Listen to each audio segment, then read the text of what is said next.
Hello, chat. How is everyone? Also, big thanks to the new subs. Let's see here. Whoops. There we are. Yes. Hello.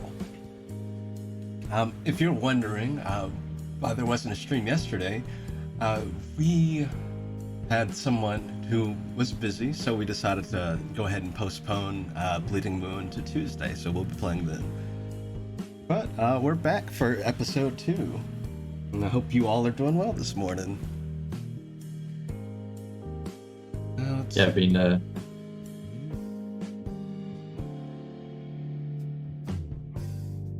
Here we go.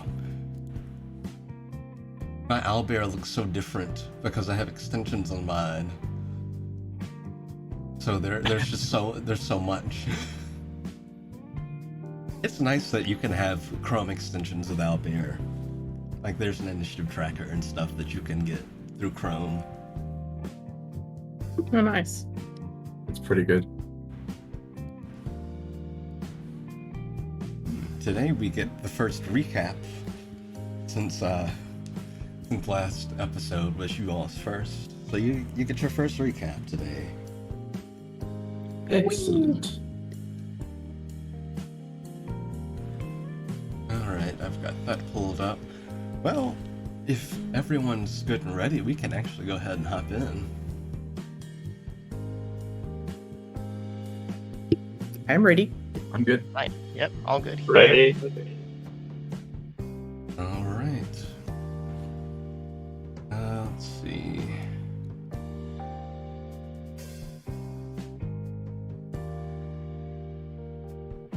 Okay. Do I have... Yes, I do. Because you all wouldn't be as familiar with him as my other group, so I'm going to give you some reference as to who I'm talking about here when I give this recap. But you all see this individual sitting by a fireplace.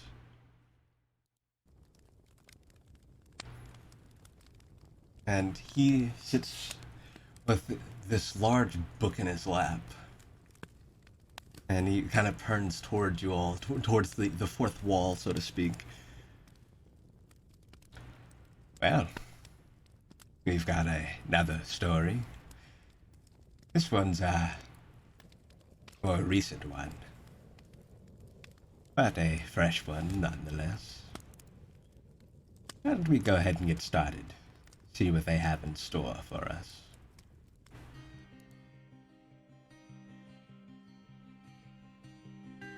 Last time, the party, one by one, arrived at Elmorm Palace, the mayor's keep in the city of Tlacus. Once everyone arrived, the group convened in the sitting room in the palace, getting acquainted with one another. Shortly after, the group met the prince, who invited them to the dinner party, Prince Yorick. He explained that he wished to venture out, due to him having a dream where a voice spoke to him about a forgotten city, and a tapestry containing each member of the party. The group came to the conclusion that it's very likely that Yorick is a Grey Oracle, one connected to the colorless flame, and one who receives prophetic visions of the future and past. Yorick mentioned wanting to get out and see the world and help people along the way, and he also mentioned that he hadn't told his father because he felt that he might not let him go, despite him being old enough to set off. The group offered to help him convince his father to let him go, as it would probably be bad to secretly go off with the prince and have others get the wrong idea. Yorick asked that the group be his hired adventurers, serving as protectors for him and helping him in assisting those in need. Yorick also showed the group a talisman of his, capable of granting a wish, but he said it was something he didn't want to have to use. And something that had been passed down through his family. The group was given a payment in advance of 20 platinum pieces each, and the party went to see around the city a bit. And Yorick took the group to visit Winston Oaklaw, a old gnoll man who lived at the edge of the city. Winston gave the group some supplies for travel, and also gave them a sending stone to keep in touch. Afterwards, the group paid a visit to the blacksmith, meeting the city smith, Irene, who Palm commissioned to make a dagger for her, which she said she'd have ready that night. The party returned to the keep, where they met the mayor, Edgar, and he inquired into how the group knew his son, and the party explained the visions and the adventure they are planning on going on with Yorick. The group reached an agreement that they would stick around town for a few days and get a bit more acquainted before setting off with his son. The party was told that they could stay in the keep for the week, and with it, perhaps everyone could grow a bit closer. The group got freshened up and then went downstairs to the dining room for the dinner party, and among those who arrived, the group met Bjorn Ogden, the man mentioned by Winston, who gave Palm some pigments and made conversation about the arts. The group had dinner, and after, Palm, with the assistance of the party, told a story to entertain those present. Yorick then brought the group up to his room and showed them a dragon claw that appeared on his bed after he dreamt of a beast speaking to him in Draconic and touching his forehead. The group concluded that it likely had some kind of connection to the tapestry and the other visions. Afterwards, the group began to settle down for the night. Gunther headed to bed. Palm studied some samples that she got from Winston. Barnacles made some coffee, and Palm got clean and acquired her new dagger from the blacksmith. Candle also did some studying into those samples, and Robin spoke with their patron and investigated into dragons a bit, learning of the Sons of Konar and the tales of the Watcher of the Weave. After a bit, the group all slept for the night and began to experience a dream once they saw a large dragon who spoke of the prophecy and told them to be on the lookout for Varaxes. And that's where we pick up. I can't wait to see what they get up to this time.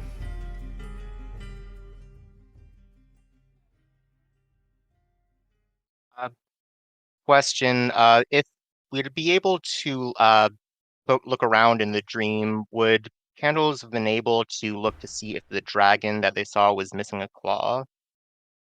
You know what? Make me a perception check. All right.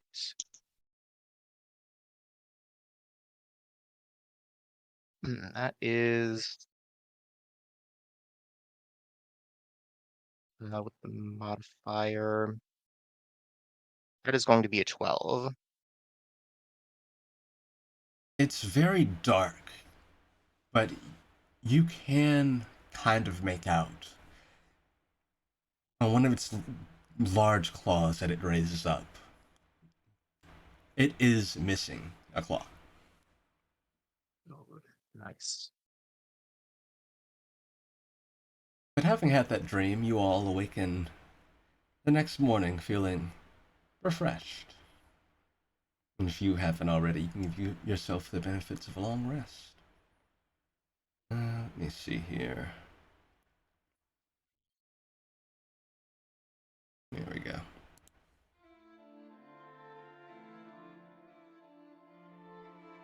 Yes, you all wake up in your rooms in this guest room in the palace, your various guest rooms in the palace, having had a nice night's sleep. But who would be first up? I think maybe Bonnie will be up first, because I think it would probably make sense for him to make coffee for everyone, just like a morning joe for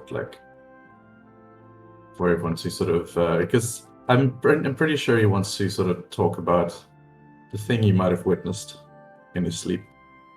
Okay. So you all smell the very familiar sense of coffee being made as it kind of wafts about the halls. Oh my god.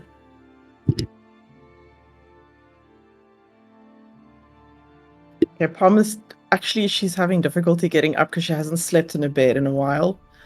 So she's torn because this is luxurious. This is opulent luxury, but coffee. And I think eventually coffee does win. And she does get up. Yeah, you managed to get yourself up from the very comfortable bed. These beds are just very nice. It's like a bed you lay into and you kind of sink down a little bit, but it's still very firm. Yeah, you get up and Perfect. follow your nose to the coffee.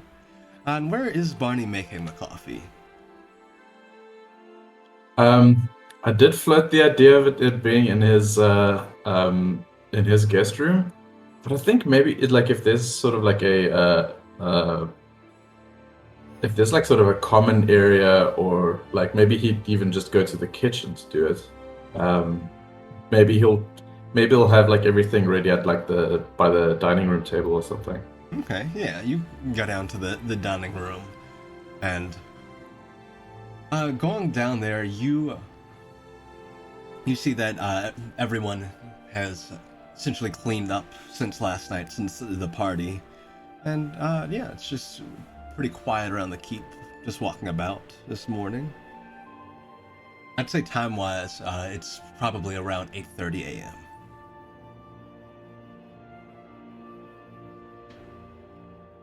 Ooh. Barney, is that you? Good morning. Sorry, I gotta find my voice. Good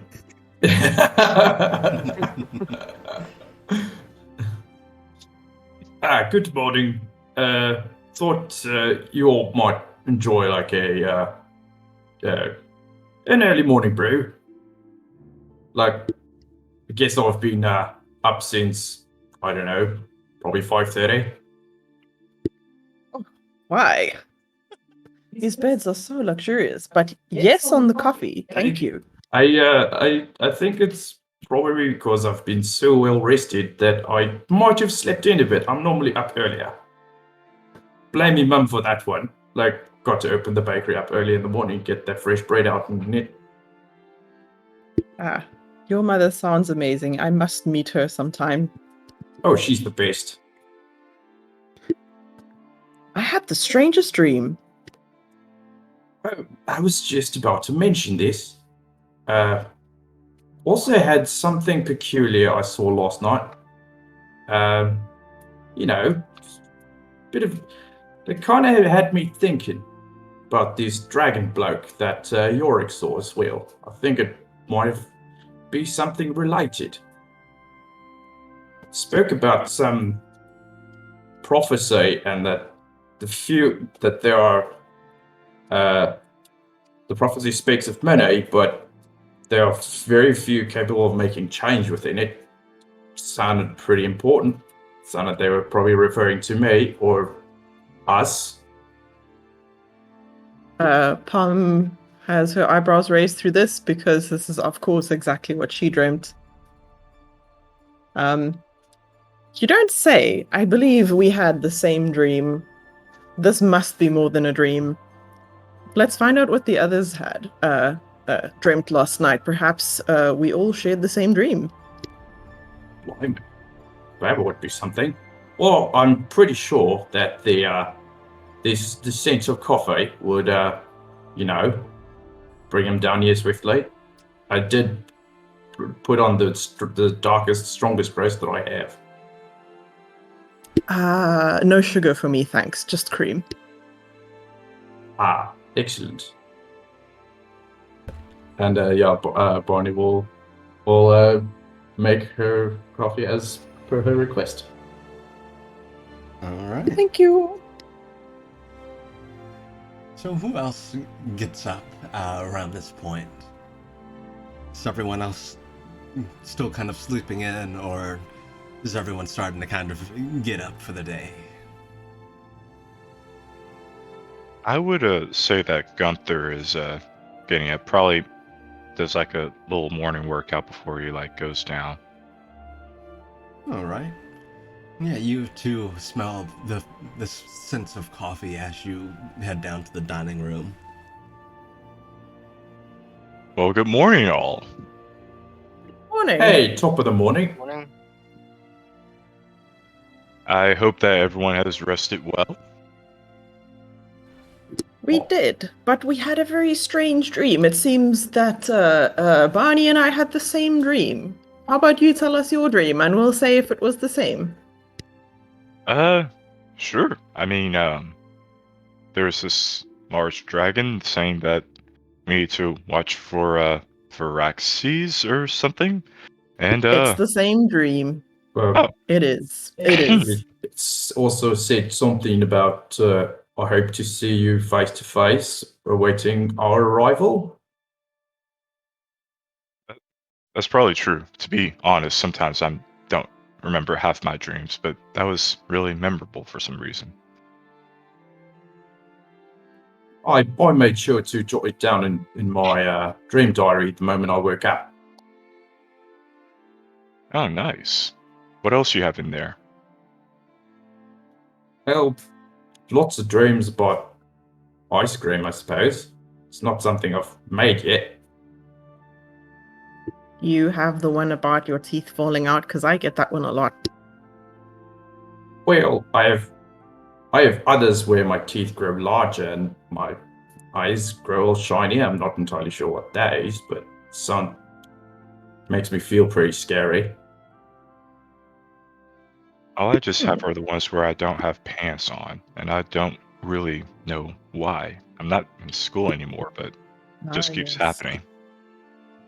Yes, yes, this too is familiar. Anyhow, how about some coffee? Oh, sure. Thank you, sir. Well, yeah, I'll probably say sir. Thank you, sir. How much do I owe you? Oh, this is just let's call it something I do for friends. You'll take it. Tom was like, oh shit, was I supposed to offer to pay for this coffee? Yeah, you all begin to enjoy a nice coffee, a nice way to wake up in the morning. And you say that Candle and Robin are up about this point as well? Yeah, Candles is probably up, but probably dallying a bit, cleaning up from the supplies from the last night. But she's gonna make her way downstairs. Probably not too much longer. Robin just took a bath before going with everyone else. Okay. Well, yeah, the two good of morning. you head on down and meet up with everyone else. Morning. Oh, good morning. Morning. Just curious, did everyone else have a strange dream last night? Get the impression Yes. something Well, about the About that. dragon, yes. exactly, yes. A dragon and Varaxes. Yeah, I think it's safe to say we've all had this vision. I don't think it's a dream. You mean a prophetic vision? Yes, I Sounds- believe so. Sounds likely.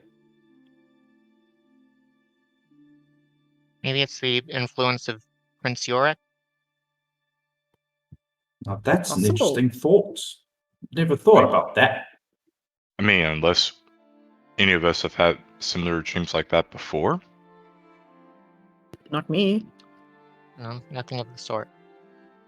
No, it's just ice cream and scary fang dreams for me.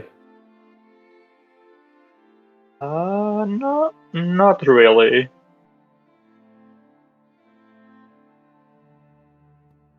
Well, Well. I hope that maybe we could, maybe Yorick also had something similar happen. But I guess in the meantime, how would you two like your coffee? Oh, thank you. And she'll go ahead and go ahead and accept a mug. I have never had coffee before. Oh, then you're in for a treat, my friend. Oh, thank you.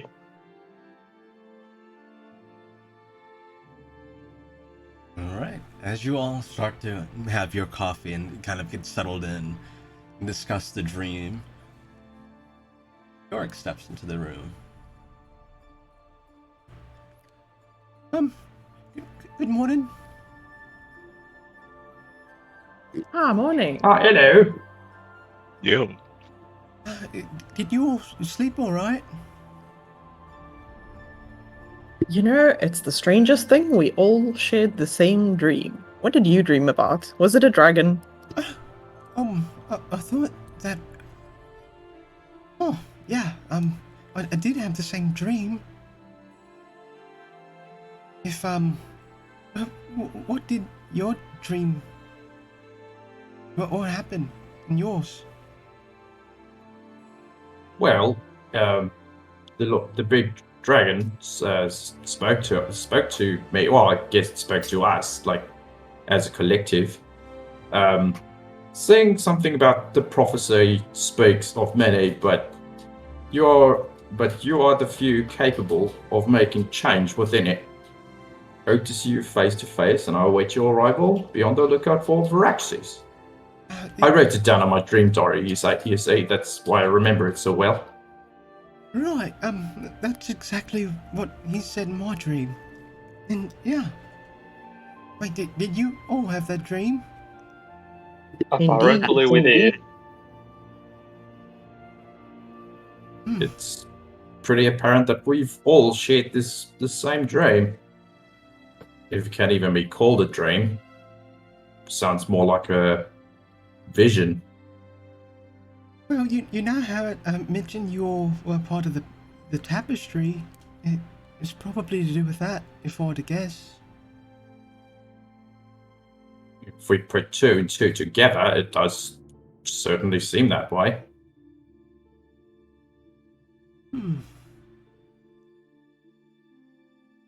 Well, it's definitely important, for sure. It feels very significant. You recognize the word Varaxes? Is that perhaps the name of the city that you received the vision about? Well, I don't know what the name of the city is, but the beast that spoke, and I received the claw. I did remember hearing the name Varaxes then, but I couldn't understand him then.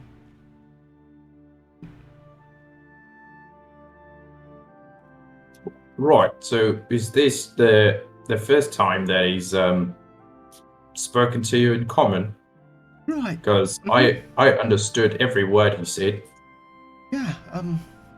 I think when he spoke to me the other time, it was in Draconic, but I can't understand Draconic. I just know Right. some of the how some of the syllables sound.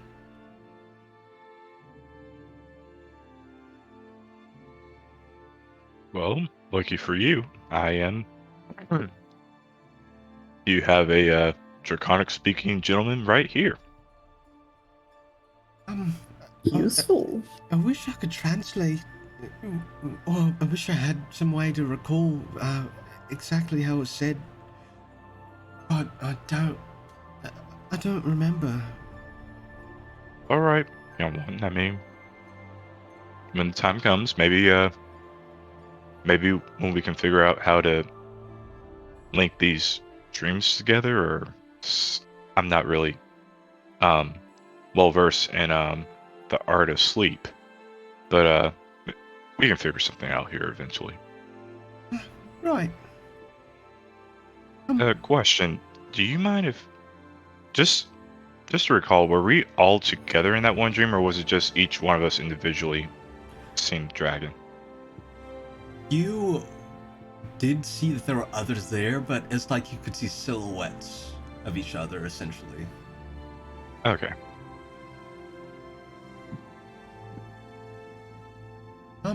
By the way, something smells really nice. Are you making something? Oh, maybe some coffee. Would you like one? Oh, sure. This is the the finest homegrown roast that I have. How would you prefer it? A bit of cream and a bit of sugar. Excellent. Coming right up. Thank you. By the way, I guess. oh, Sorry. I don't know all the details, but maybe we could do something, to help around town today. I'd love that. We could do that. Yeah, I don't have anything planned. Well, that too, but if you also want Prince York, we could also do an impromptu training session since you mentioned that you were interested in the art of sword fighting. Oh, that'd be nice. Right, That does sound wise. that would be a good idea. I'd like that. Would you mind if I sketched you while you drilled and practiced? Oh, Not at all. not at all. Nice. If Pom's gonna make some fan art of the prince and Gunther practicing. If anyone else wants to join, feel free to. I consider myself well learned, but I am also willing to learn as well. You're going to practice right now? Well, it doesn't have to be right now. If we need to take care of other things first, we can do that, and then we can go on to practice afterwards. I could use the time to craft an empowering elixir for you, Yorick. It may assist with your training. Oh, that sounds lovely. Well, Excellent. you could put me down for some training as well. It's as you know, a great orcish tradition. I don't think I'll ever say no to a friendly sparring match. Excellent. It'll be nice to go up against someone as big and strong as you. And Likewise. it's around this point that you all hear some footsteps coming down the stairs, and you see the mayor step in. Oh, good morning. Good morning. all. I trust everyone slept all right. Good morning, Maya. Would you care for a cup of coffee?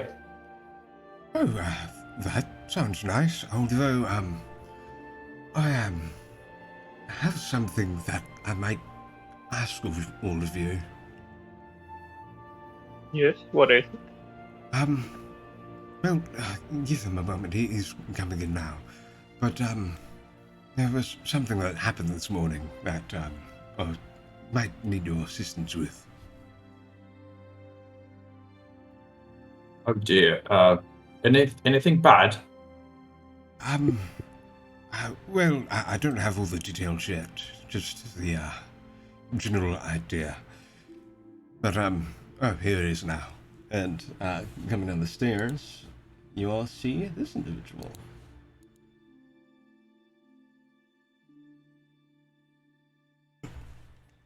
You see this bugbear gentleman stepping behind him. Half of Cape Town looks like that, to be honest. He steps inside, and kind of smiles at all of you. This is a friend of mine. This is Arturo. Why don't you fill them in on what you saw? Right. Well, good morning to all of you. It's nice Morning. to meet you. Yes, Morning. I'm Arturo. But, I felt something that might be a bit of... it raised a bit of alarm. On my way here, I I saw someone get taken by some really large-looking creature into the woods. Oh, that's not good. Oh dear. So, What took him? I don't know exactly what it was. It looked kind of like a big cat, but it also had this, like, hook tail. Hmm. It was, kind of strange. I don't think I've ever seen it before. But I wanted to help him out, but, well, I don't think I could have really done much. Didn't have any weapons on me. And, I do know whereabouts it kind of went. Well, Is the I'm description- willing to help. Sorry, go ahead. Does the descriptions possibly sound familiar? Make me either a nature or arcana check. All right, that is Uh, probably all going to of be us, or- nature. Whoever would like to. I can also make a Arcana check. Let's do one Arcana check. Oh, that is going to be 23 on a nature check. I got a nat 20 on an Arcana check. Ooh. I got a Nice. 2 on the dice, so I got a Tom's like, 16 plus 3. So, based on the description that was given, so you kind of go through a few things like, oh, maybe this is a displacer beast, or maybe this is some kind of mountain lion or something. But then the detail of the hooked tail, you would recognize that as a more rare creature and one that's kind of been feared by a few people up in this part of Aurelia. In Winstria, there are these creatures called Snatcher Beasts that, as their name would imply, snatch people up with their hook tails and drag them back to their dens. And they, from what you've been told, they feed on emotions as well as different bodily. Essentially, they drink blood and emotions. eh. They essentially drain people mentally, and then they drain them physically. That sounds like some people I know.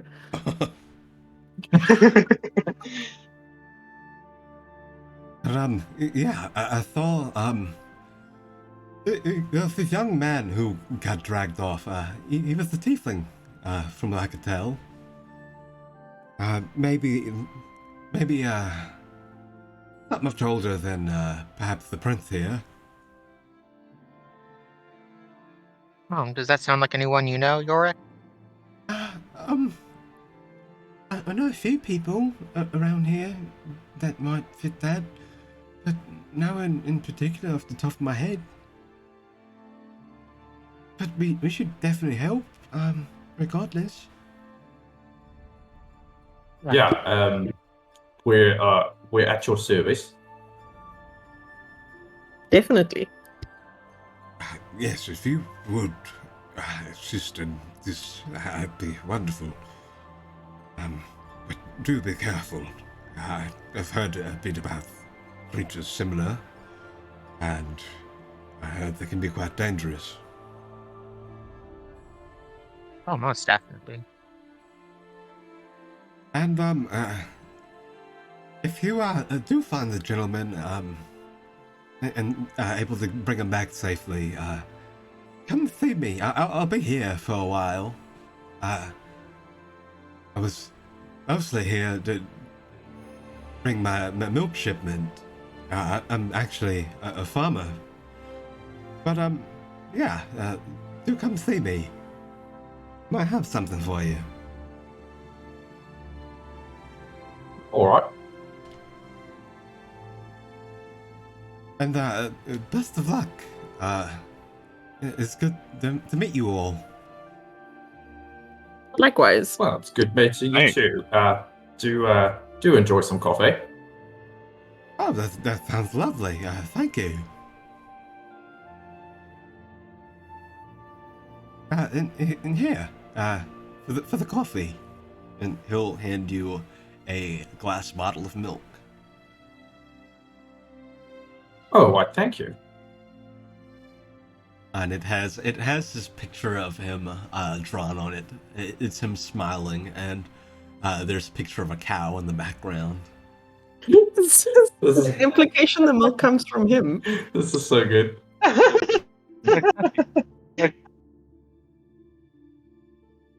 Make her business somehow. I mean, I'm sure it's good milk. He's Arturo. Yeah, is actually one of the largest milk suppliers in Aurelia. Yeah. It's a living.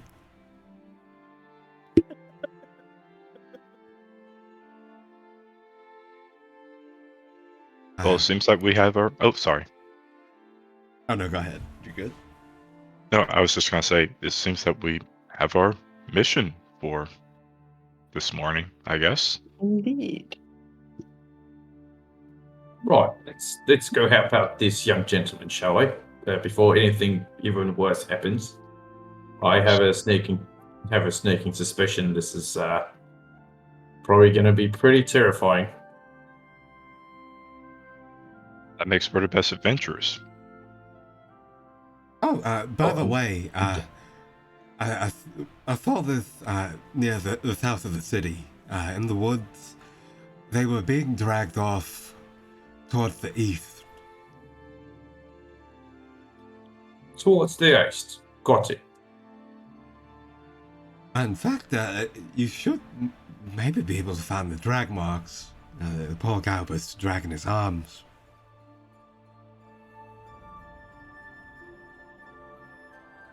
Just good foresight of him. I wish I could have helped them, but that was a really big creature. I think it might have just taken the two of us. Don't worry, I'm sure no one blames you for not jumping in right away and risking your, losing 2 lives instead of potentially just 1. Yeah, well, I hope we can get him back safe.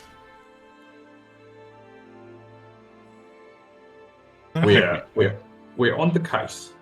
Well, best of luck to you. Yes, and if anything comes up, I could provide assistance. Just let me know. Thank you.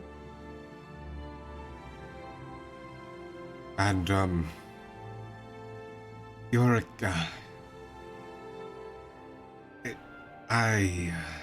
you can go with them. Just please keep him safe. You. Of course. Right, I'll be all right. I promise. Right. Well, we'll be here, seeing if we can perhaps piece anything together. But yes, you all be safe. And thank you again for the coffee. Yeah, it's your most welcome. And the two of them head on upstairs.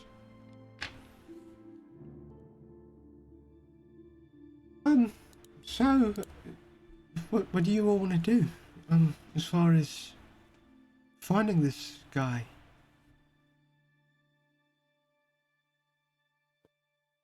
Well, I'm pretty sure we can track this beast. It does seem to have, by Arturo's statement over there, it seems to have left some tracks, or at least drag marks.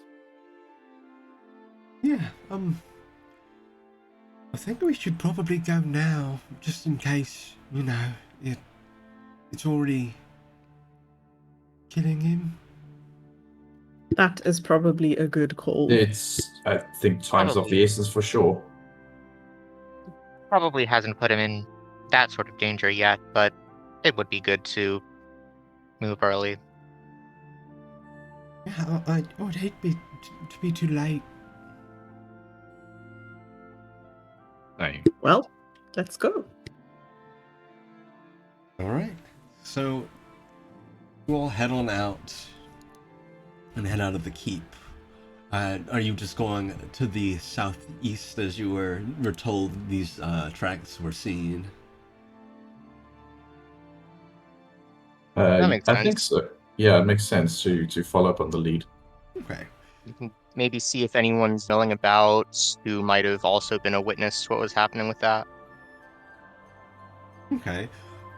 So as you're making your way out of town, you do see a young tiefling girl, and she's sitting outside of the tavern, and she looks worried. And when you all walk by, she gets up and walks over. Uh, um, have you seen my brother? He looks like me. He has his horns curved like mine, and he has kind of blue skin like me. And she holds up her hand, and she has this kind of indigo toned skin. This young tiefling girl. She doesn't look like she's any older than maybe 5 years old. Oh, Oh, I'll tell her. Well, we haven't seen him yet, but we are searching for him. Oh, if you find him, tell him I got the bread from the bakery for him. Of course. What's your name? Oh, I'm Arya. Arya. Well, I'll definitely tell him that you got the bread. And What's she picks up a bag, and there's just this loaf of like ciabatta bread wrapped in it. She just holds it good tight. choice though. what's his name? Hey, what's the name of your brother? Oh, my brother? My brother's name is Marion.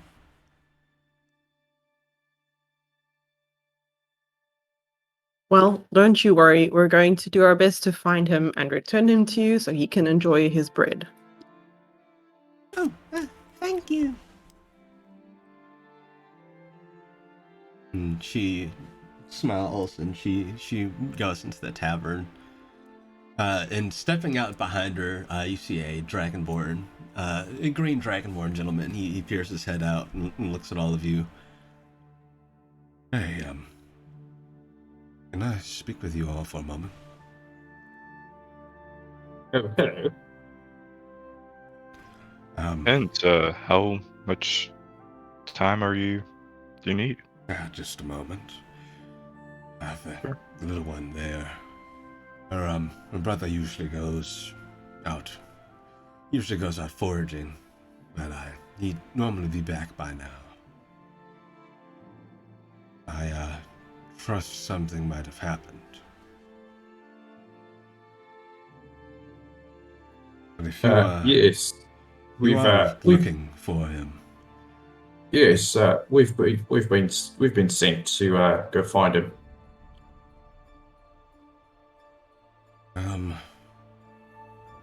well, you might want this. And he reaches into his pocket and pulls out a ring and holds it out.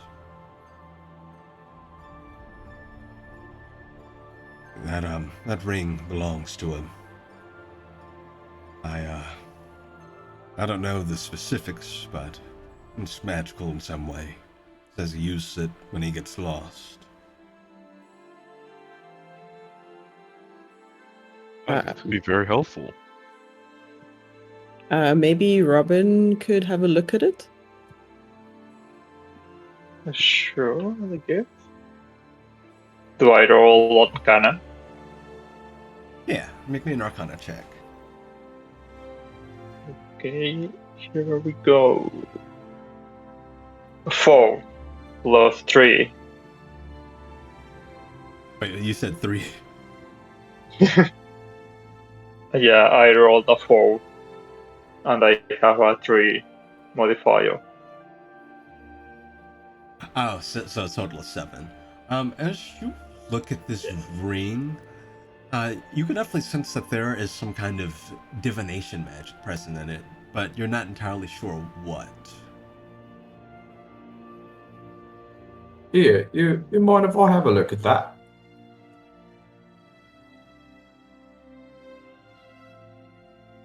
I'll leave you all to it.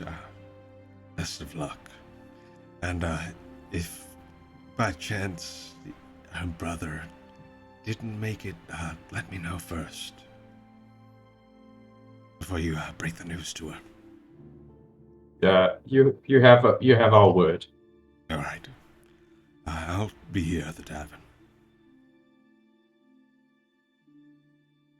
But, We'll wave and head on excuse me. inside. Oh, Sorry. What's your name? I'm Reginald. All right, Reginald. We'll come see you straight after whatever we find. All right. See you back soon. And he heads on inside. Can I also roll Arcana to on that ring? Yes.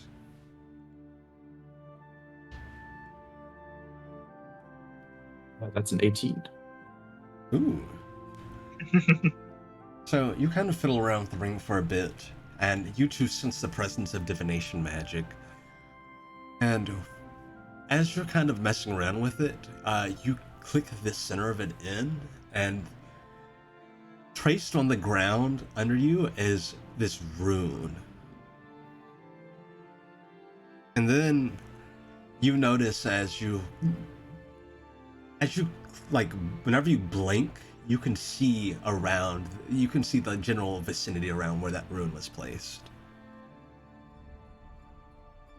And it's weird. It's almost like seeing yourself in third person for a moment when you blink, because you see from the rune's perspective. Wow.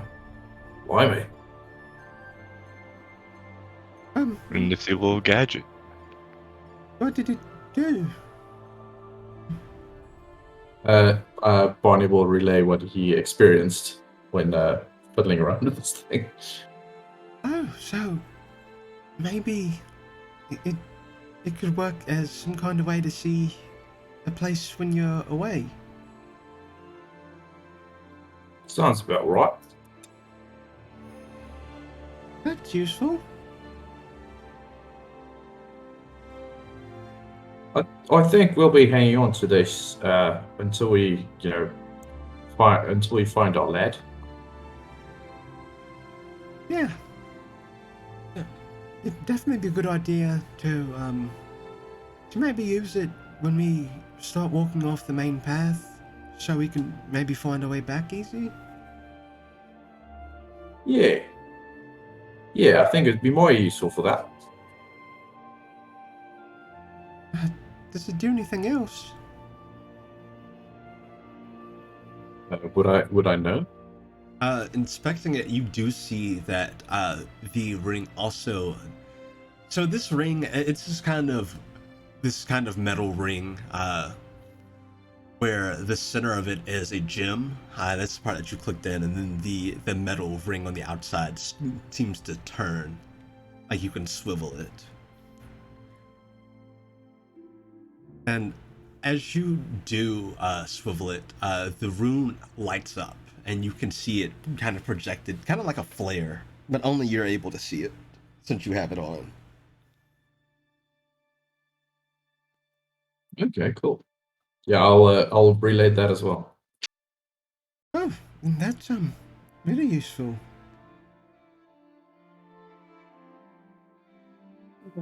Finding our way back easier.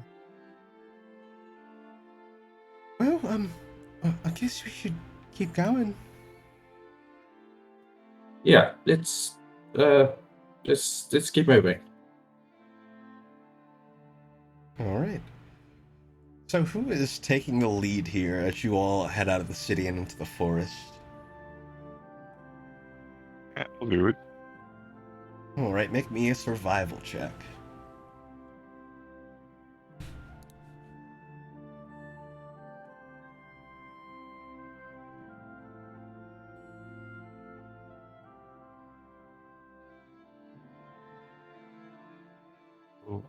Isn't that one? Oh no. Oh, no. Oh Can no. can I assist? I have a +3, I think. Yeah. I think I have a +4 in survival. If one of Oh, you would nice. like to give him the help action, you could do that. And he'd be Yeah, really I good. have I could probably do a advantage. I have the proficiency in survival. Same. If you guys want to take a lead, then feel free to. So I can definitely like do the help action to give it the advantage. Sure. Here we Wait, go. is everyone's survival really good? What is everyone's survival? +5. Mine is a +1. Mine's So- +3. +4. But It's I got actually Oh, okay. it's quite interesting to have a party where everyone has a +2 survival. I'm not used to that. I got a 15 +1, so 16. Okay. So, with the help of the party, with you all kind of being on the lookout here, as you start out start out of the city and towards the southeast, you do happen upon some drag marks. Through the mud and leaves, you can see very clearly where someone's fingernails have dug into the mud and just kind of dragged as if resisting, being pulled by something. And it goes Oof. straight for a good ways Yeah. into the deeper woods.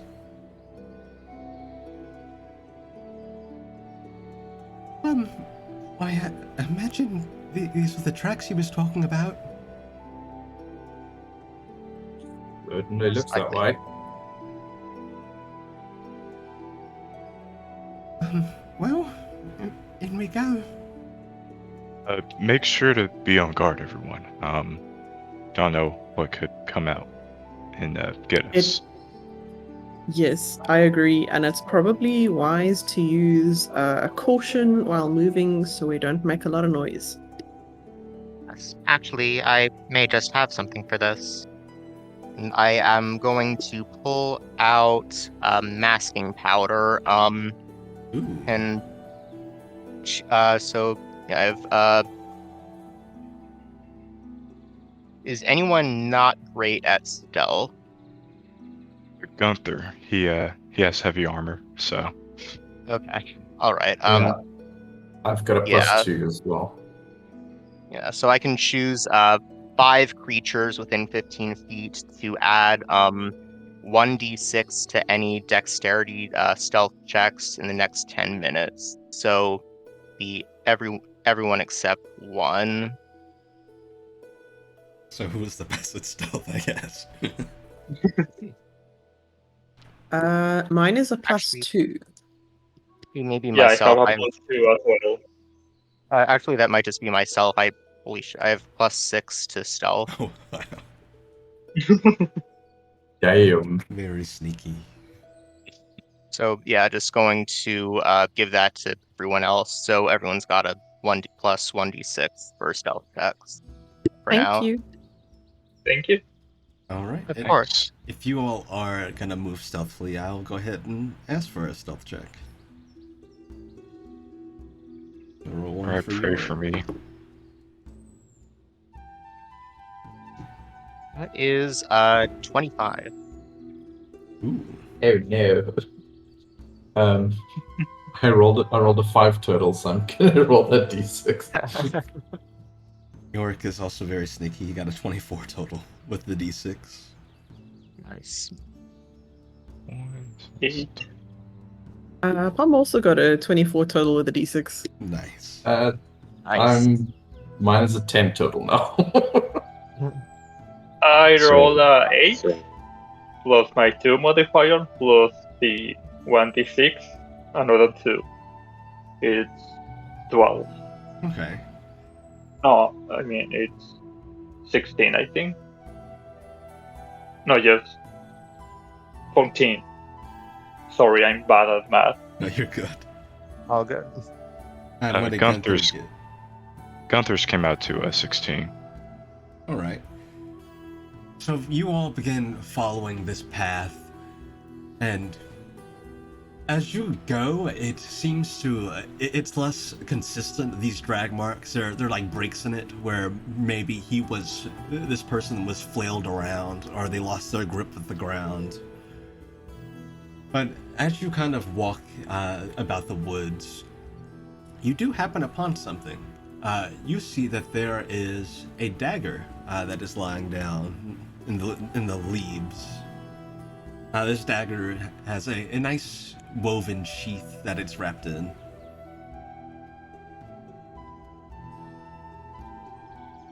I guess I'll pick it up. All right. As you pick up this dagger, you see that there is the name Marion carved into it. Uh-oh.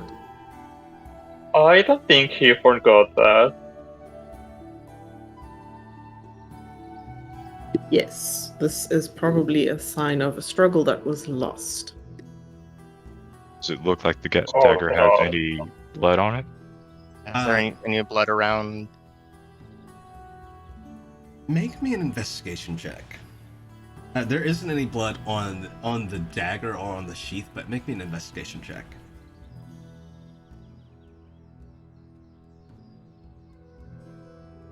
It is going to be an 11.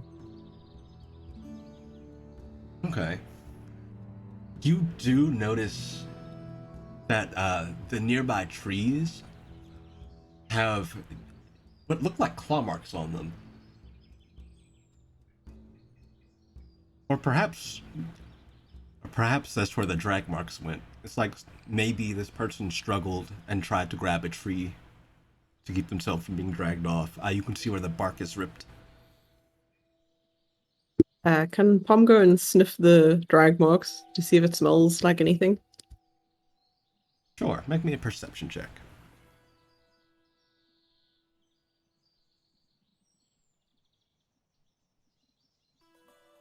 Well, that's my first nat one of the day. Oh no. Oh no. Plus 5, I guess, but it is a nat one. So you go to sniff these drag marks, and there is this caterpillar that begins to try to crawl up your nose.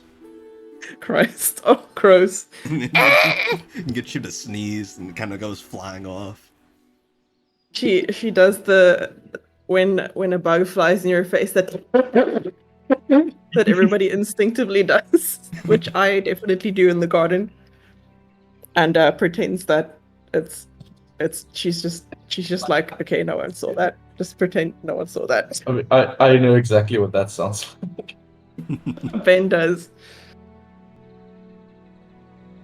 Well, I think we're on the right track, but I wonder what happened here. And he kind of points out the claw marks in the tree.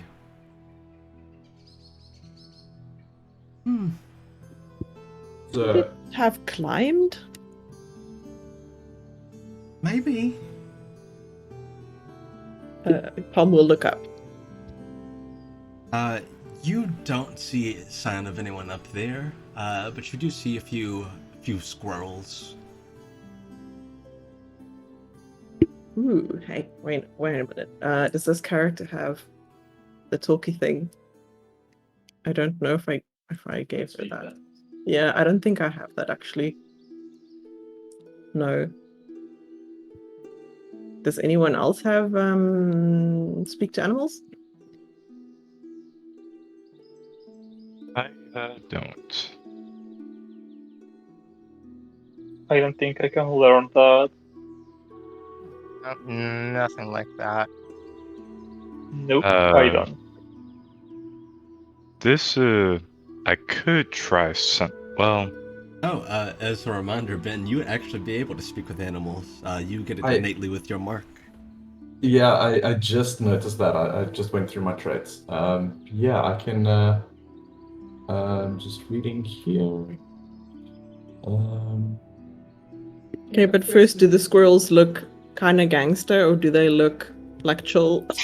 Are they like scary squirrels, They're or just kind of watching you. They're not even really moving. They're just kind of sitting there, looking down at you.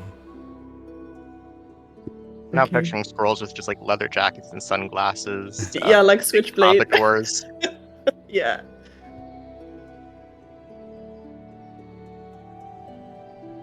I'm just checking the my class my class feeds. I think it's like an innate like mark of the beast thing. I'm Yeah. not really seeing that right now, but I do believe that I have that I can actually speak with animals. Yeah, it says when you gain this mark, you gain the ability to speak with and understand beasts as with the speak with animals spell. There we go. So it just okay, cool. Yeah, I guess I'll talk to the squirrels. Like, well, you lot, you see, like a big cat thing, or something rather, or like a big beast. Carry off a young boy, like you're around here somewhere. The squirrel kind of tilts his head. Yeah, you talking to me? I knew it. That's right. I did refer to you, didn't I? Yeah, right. You see the size of that thing? That thing was huge. I can't say I've seen it, but I can certainly see by the claw marks that it might be big. So, you see where it went? Well, it went that way. Had some, it looked kind of like you, but like smaller. Mate, Well, like, people. oh, No, right. you tall people. All right. Fair enough. You're all just kind of tall to me. Yeah, fair enough. This for your trouble, and he'll reach into like his pack and do I have nuts with me? I'm pretty sure I have like ingredients with me. Yeah, I'd say you probably have some in your rations. Yeah, I think I might like maybe part of my rations is like good old peanuts and raisins. So I'll put down like a handful of peanuts by the base of the tree. Hey, I appreciate that. So just for clarity, are we hearing just like like Yes, while absolutely. talking? Amazing. Okay. We so we're could just use standing there squeak, clueless. Yeah, exactly. He sounds like Gronk from Emperor's New Groove. Yeah. Talking like squeaking. Yeah. He'll turn to the boy. He's like, "Well, that bloke said they went that way," and he'll point into the direction in which the squirrel pointed. You can talk with animals. Yeah, apparently I could do it since I was a kid. Don't think anyone else in my tribe could do it. Oh. I guess I'm a little different from the other kids. That's really useful. Like one of those. It's pretty nifty, son. Were they nice? Well, let's just say that he I'm pretty sure they didn't even specify gender. But let's just say that they were helpful enough. Well, that's good. Well, I think we shouldn't dawdle. I think our boy might be in big trouble. could you ask them if, if he was alive when he was taken? I think Bonnie will ask the squirrel that. Oh, yeah, he was kicking and screaming, clawing, kind of rolling around. Yeah, he was alive. Yeah. Sounds like he's in in some pretty big danger, but he's definitely alive. Well then, let's not dawdle. Yeah, let's go. We should hurry. All right. So you all start to head off in the direction the squirrels pointed you in, and after walking for not too much longer, you can see that this hill crests up, and there seems to be an opening in it to what looks like a kind of dugout cavern.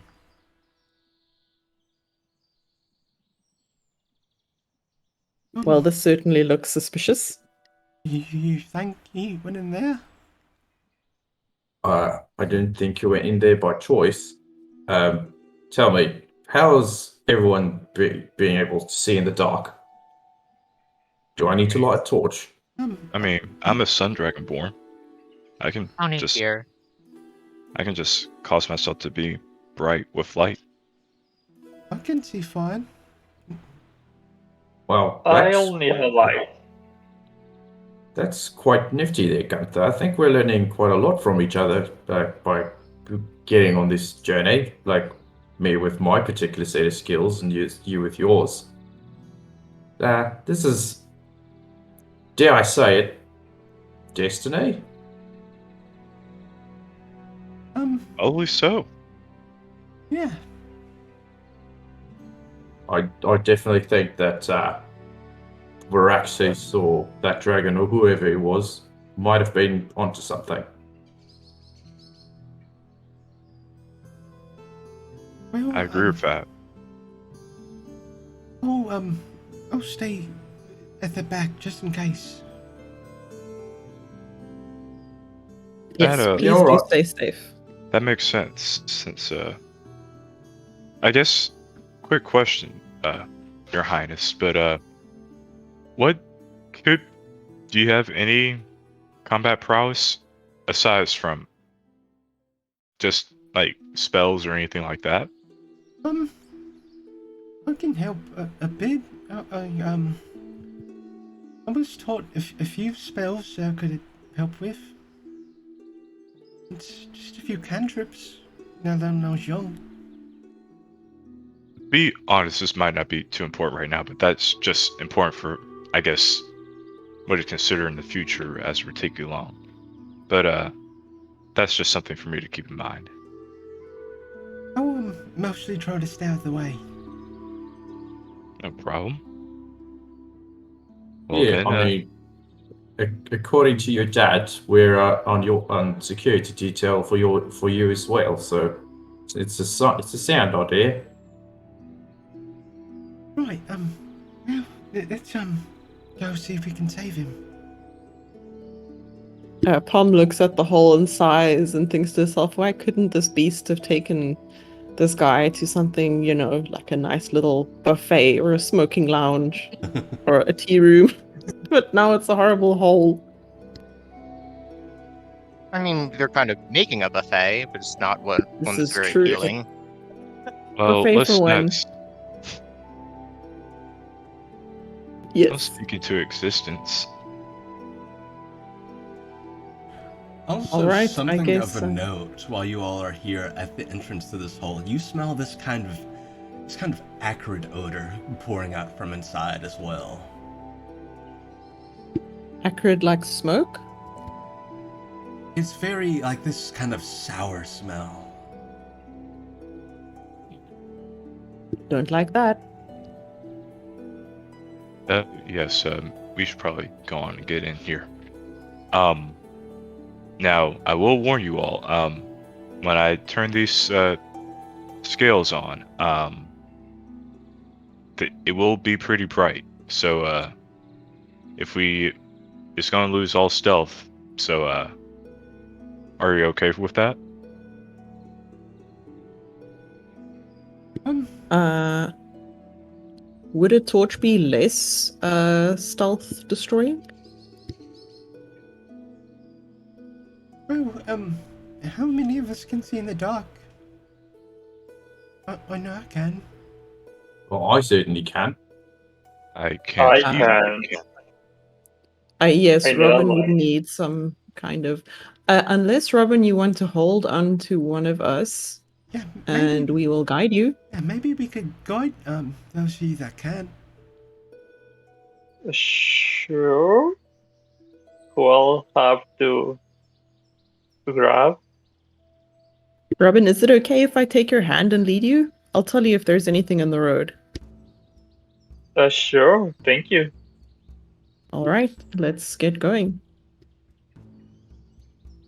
All right. So you all start into this hole, this den here, and it is indeed dark in here.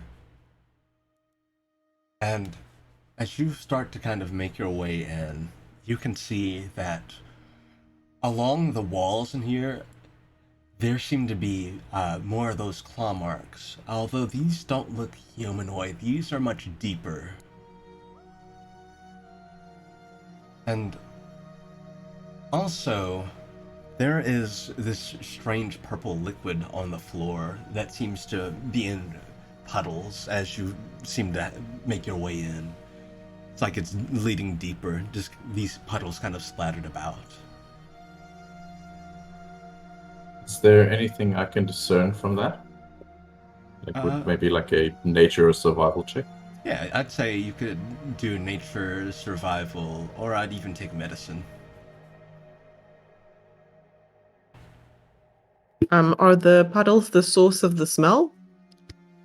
It does seem like it is coming from the puddles, yes. Ew. That's a 22 for a nature check. This is very strange. This is some kind of perhaps mucus. You're able to ascertain that it's maybe some kind of mucus. Could I scoop some up in a vial?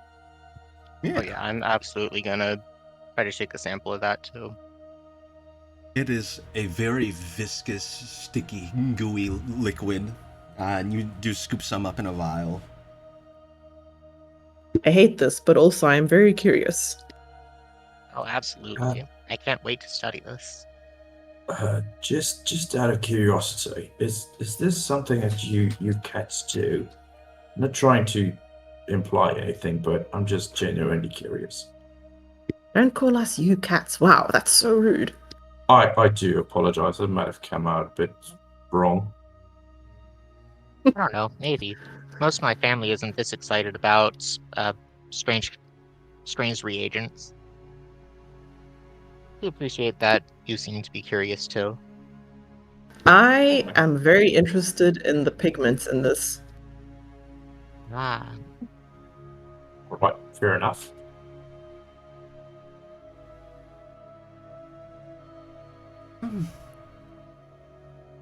You see that too? And he points at the ceiling. And Uh, on the ceiling of the den, you can see what looks like an eye. Ew. It's as though it Oh, is a crikey. part of the ceiling almost. Is this where the stuff is dripping from? It doesn't seem to be dripping from the eye. Okay, it would need to go to the doctor if that was the case. Bad case of pink eye. Her pie. But there's an eye there, and as you all kind of look up at it, it just blinks. Does it look back at us, or is it looking elsewhere? It is looking down at you, just kind of staring. Interesting. If we move, does it follow us? Yes, so as you move, the pupil seems to move with you. Don't like that. If I look further down the cave, do I see anything else in the ceiling that looks like another eye? You don't.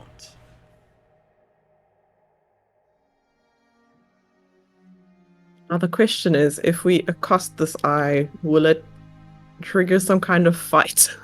Or is it a case of we should just like leave it alone and move? I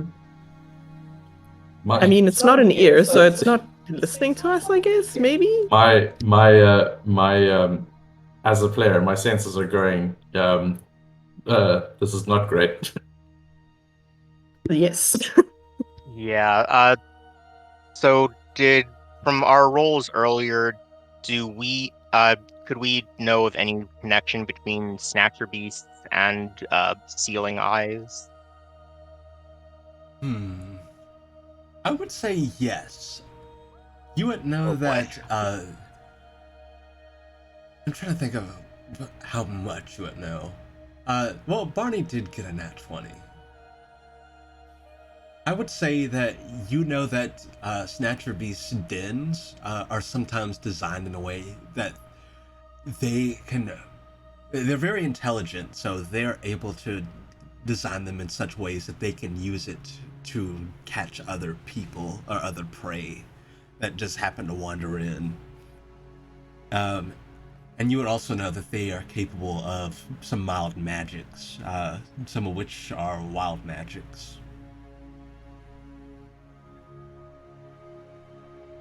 I think maybe with this knowledge, Barney will slowly bend down, maybe grab a handful of sand, and toss it into the eye.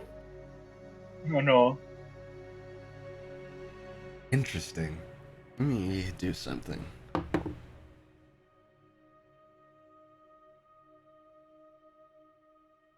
So you're just grabbing a handful of sand and tossing it up at the eye.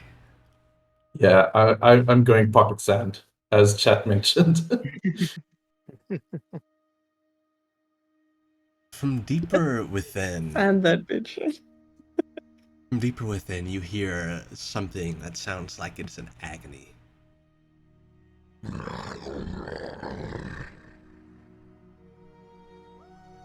What was that? Oh, pardon my language, but I think we pissed it off. I think we did. Oh, Question is that a good thing or a bad thing? Hey, Yorick. How many of your cantrips are damaging in nature? One of them? Okay, got it. Oh yeah. I think. Sorry, go ahead. Oh, I can launch a firebolt. Good enough for me. I see. I think Pom putting together that damaging the eye hurts the beast probably sees an opportunity to do some damage to it before we are in combat. So maybe she will grab her old hand crossbow and shoot a bolt into the eye. Okay. Is that okay with the party? sounds good. As well. Okay. Make me an attack Yeah, sure. roll. All right. I actually don't know what the modifier is on a crossbow to hit, but I've got a 12 on the dice. It's your dex plus 2. It's your dex plus your proficiency bonus. Okay, so that is just +2, so that would be a total of 14. What's your proficiency bonus? Yeah, it's your. Oh, true. your- I've got your dex proficiency. mod Yeah. and your proficiency. Right. Okay, so it's like Plus 4. 16 total. All right. So you fire off this bolt, and this time the agony is much louder. And leaping down from the ceiling, you all see a very large cat-like creature as the rock, some of the rock on the ceiling begins to kind of warp, and you can see that forming in its place is this creature that has perhaps been there watching. Ooh. But it lands on the floor in front of you, and you can see that it has one of its eyes closed, as though it's in absolute pain. And you can see that that eye is actually bleeding. Oof. Is it bleeding All right. purple? Oh, good question. Yes. It is. It's not the same color purple as mucus, but it is purple. Right.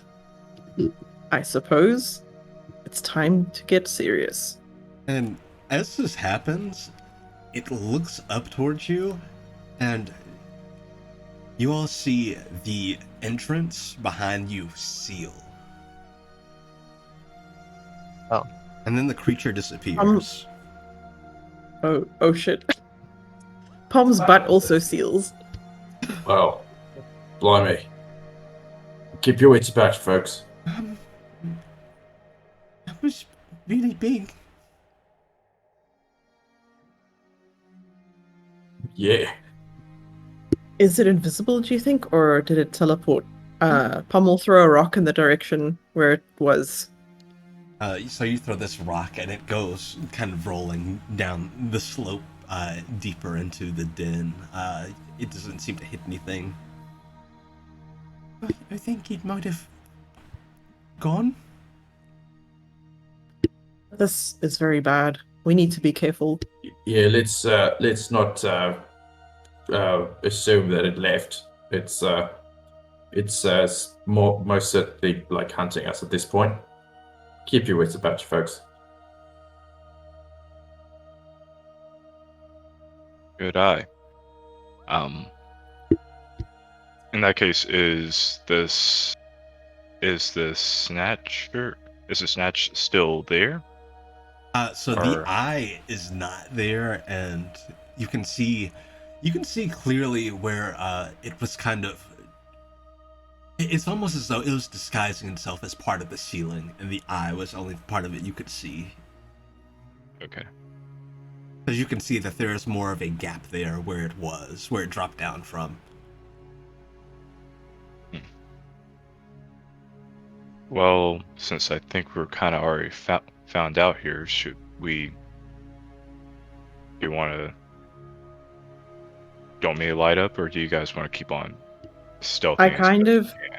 I think it might be good because we could potentially blind it if we are behind the light. That seems like a good position to be in, if that makes sense. Yeah.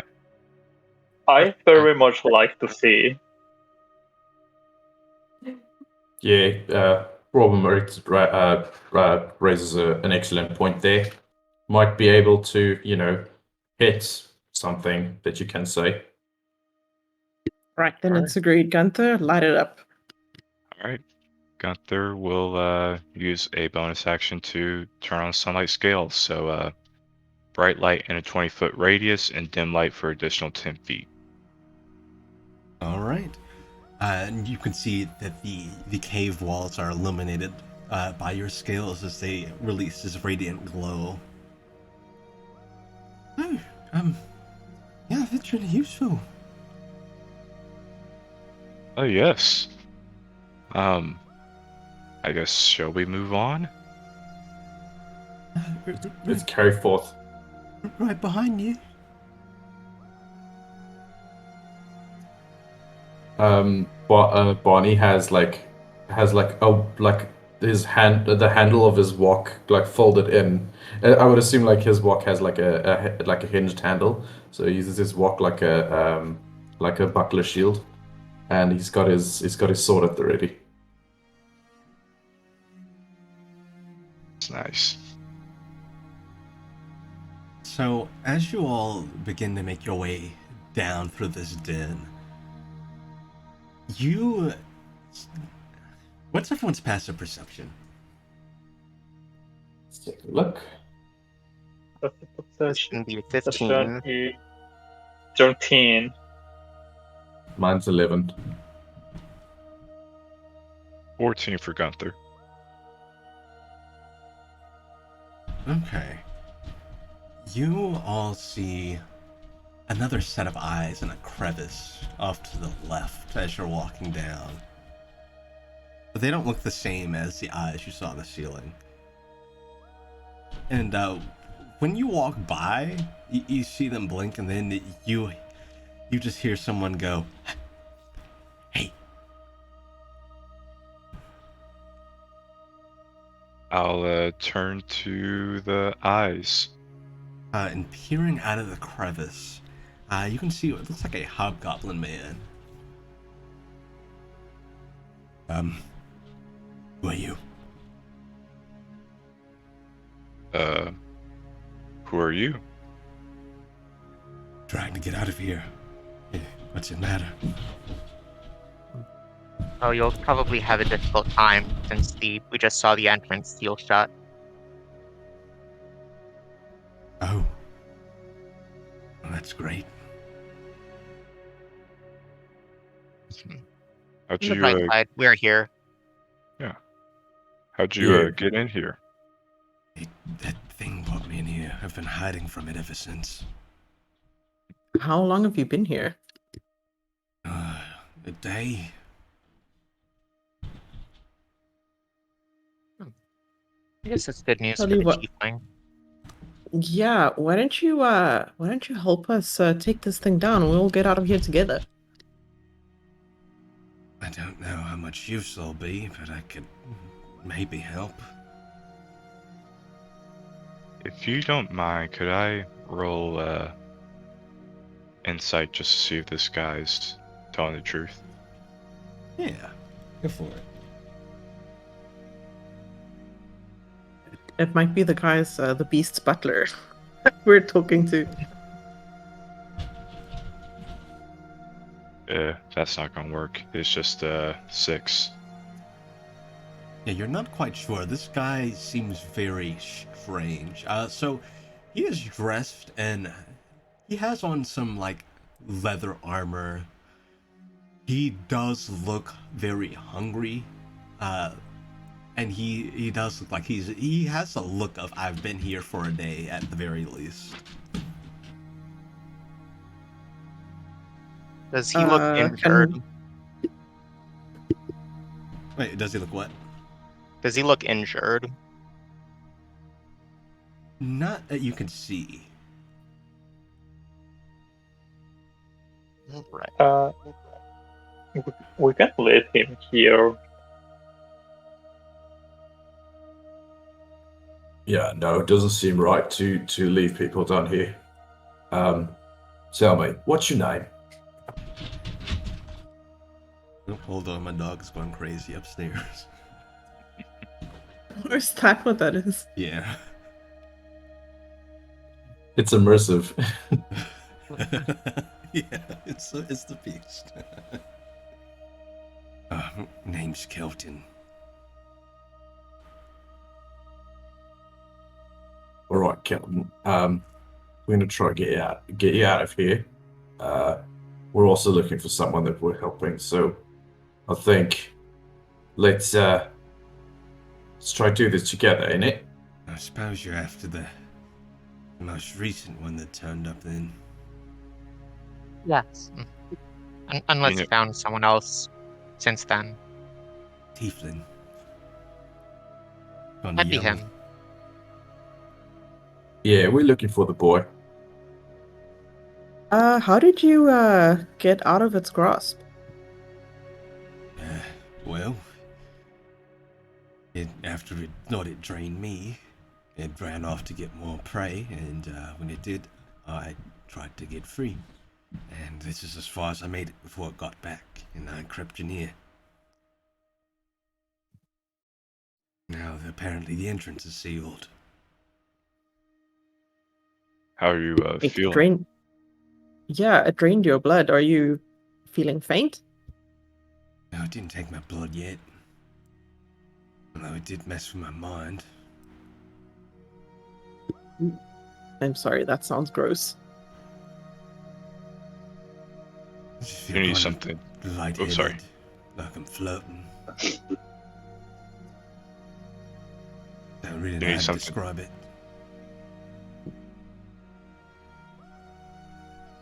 Understandable. It does seem very qualitative.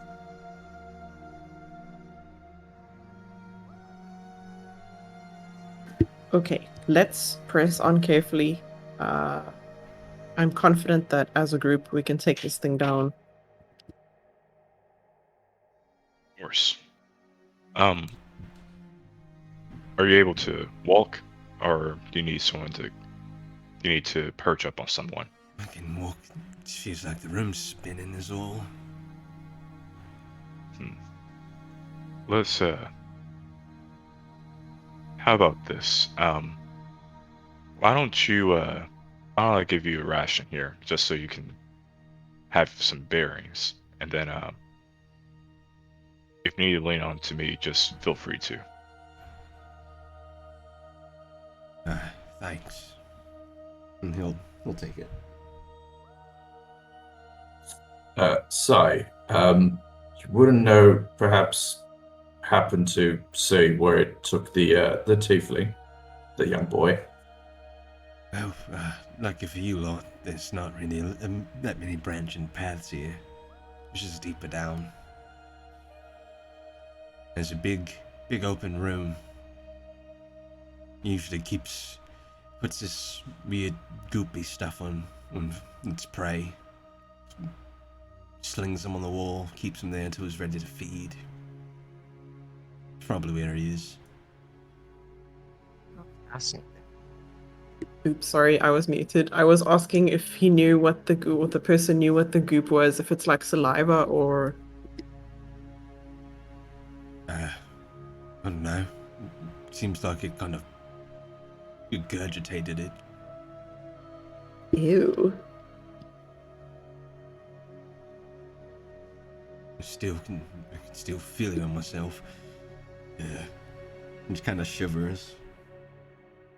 Does it burn? No, it's just really gross. Okay. Fair enough. All right. Let's press on. Yep. All right.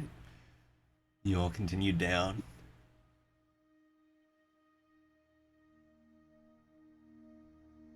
That was a question.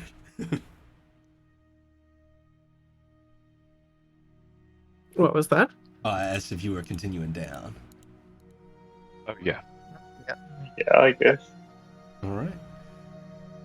So you continue down deeper, and at the bottom, there opens up this larger circular room. And you can see that over on the wall is indeed, as was probably described to you, there is this tiefling who is stuck up there. He's perhaps maybe 20 feet off of the ground, and this purple mucus stuff has him clinging to the wall. And he seems to be in a state of sleep.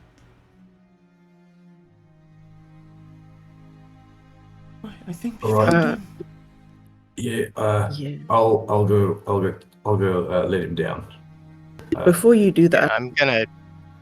Yeah, let's take a look around and see if we Just can check. spot any sign of the beast in the chamber. yeah. I do have a passive perception of 20. I forgot to mention that earlier. Then you would notice something. Damn. You notice that the center of the ceiling is breathing. Yeah. Folks, the center of the ceiling is breathing. What do you mean it's breathing? I think the beast is up there. can Pom will see- ready her It's so crossbow. the rise and fall of breath as the ceiling seems to be moving. Can we tell where it's breathing from, or is it just rising and falling? It's like it's in the very center of the ceiling. It's not all of it that's moving, but it is the very center. I was gonna say maybe we You can try to choke it. Yeah, just to confirm, is And it just confirmed, does that qualify as being spotted, as being something that I can see? Yes. I'd say with that pointed out to you, yes, you can see that there is something there clearly. Okay. I would like to do a quick casting of Omen's Musk. It emanates an aura of black smoke in a 5-foot radius, and it can't benefit from invisibility and has disadvantage on stealth check. Ooh.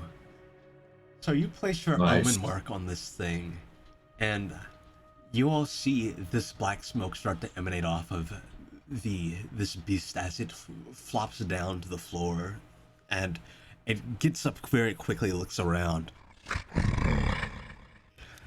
and it kind of eyes all of you and raises its tail. You can see this hook-like tail, and you see it kind of twist and snap, pointing down as kind of like a scorpion stinger would, except it's more of a claw.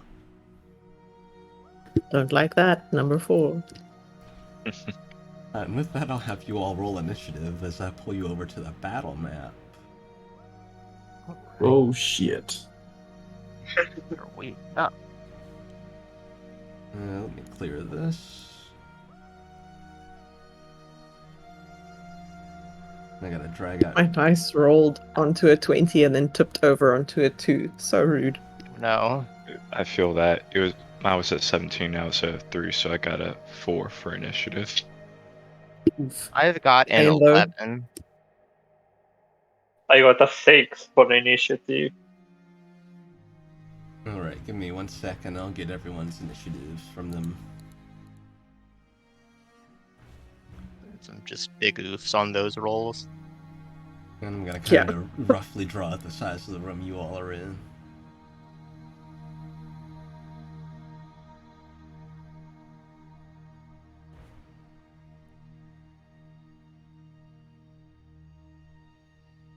Alright, let me drag everyone's token out.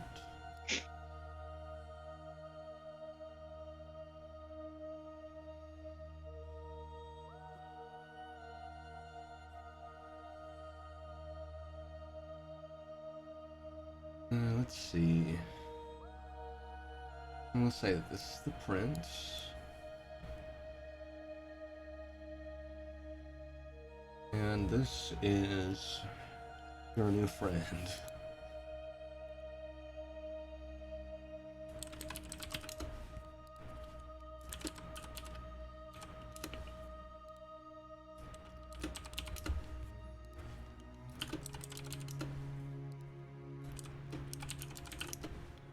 Alright, give me a second.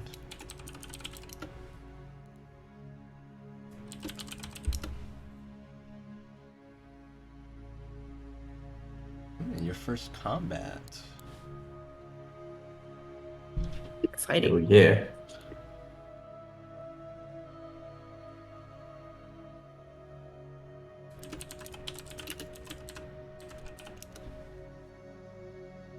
Alright, let me get everyone's initiatives. I'll just go down the line. What did Kendall get for initiative? 11. 11.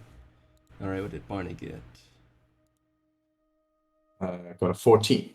14. Alright, what was Gunther's initiative? It was a 4. Alright. Alright, what was Robin's initiative? Was 8.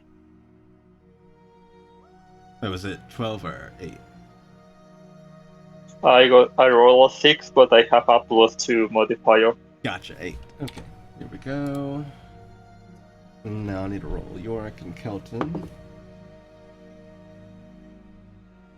York, please roll well. You got 8 total. York. And Kelton got a 7 total. Right, now I need to roll How did its initiative. maybe it'll roll badly.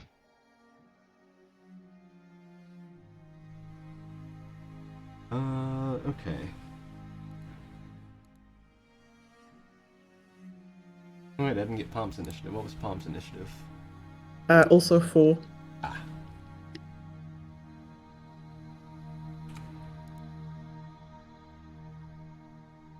Let me see. Okay, so between you and Gunther, which of you would like to go first? Between the two of you, since you both got 4 in initiative. I don't mind if Gunther goes first.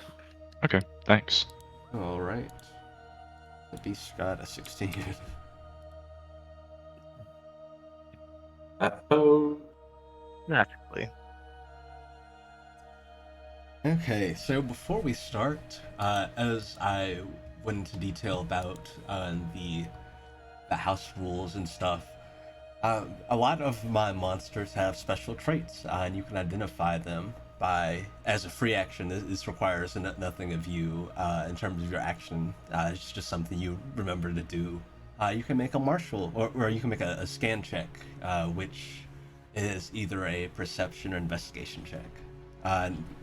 On the success, you get to identify what some of its traits do. And as to what Okay. traits it has, I'm going to go ahead and put those in the Discord for you. I don't have the traits channel. Let me do that.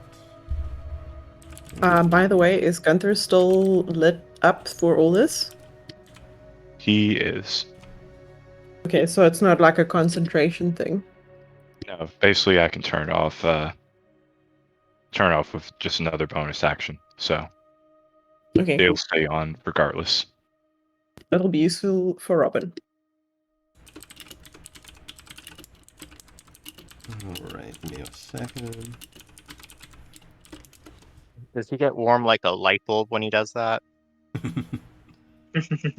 Probably so. Nice. Boosty. He's probably cool with it. I don't know how a hug from him would feel like. If it'll just be really warm or if it'll be really hot. I'd chance it. I'm sure Bonnie's gonna try and fry an egg on him eventually at some point. Oh, it's happening.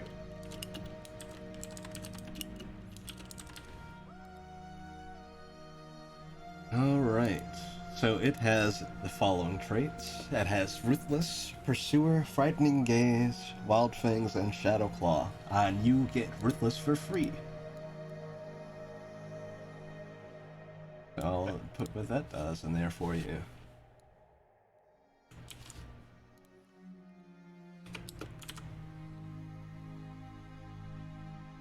Here we go. Alright, the beast will not ignore a downed target and will attempt to finish them off. That is what Ruthless does. That is ruthless. But with that, you all are free to kind of position yourselves a bit. I would say that you would have had enough time to get, let's see, I'm gonna draw a line for you.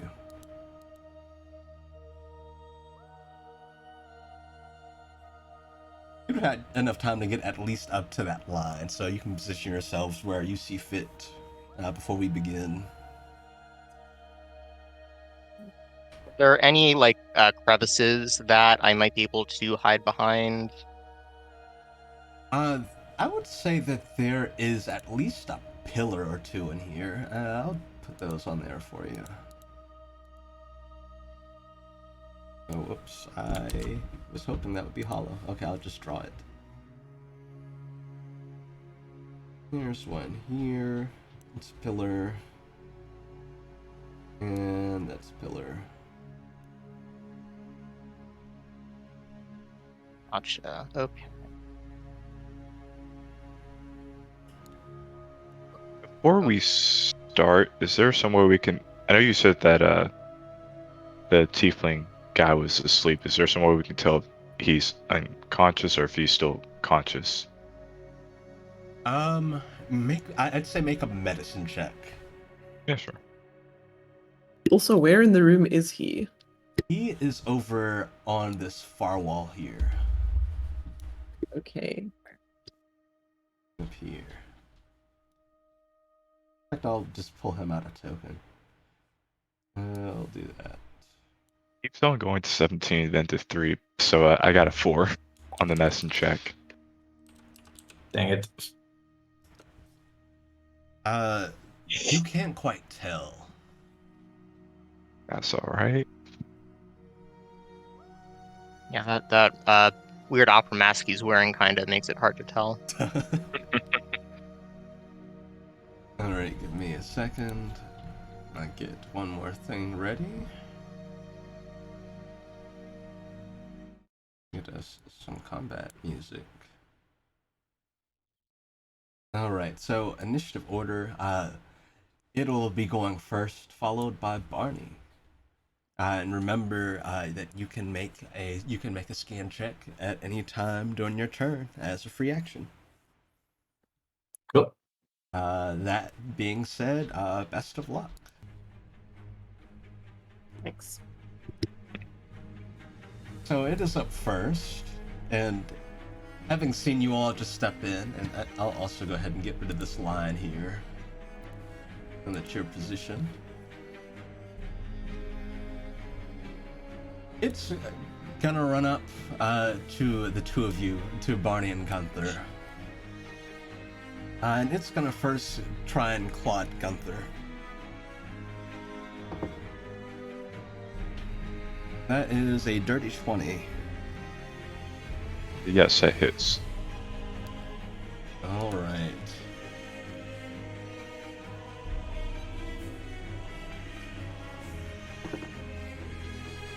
So it runs up to you and claws at you, and you see as it does so, its claws kind of enveloped in this kind of shadowy energy. And you take 8 necrotic damage, and I need you to make me a strength saving throw.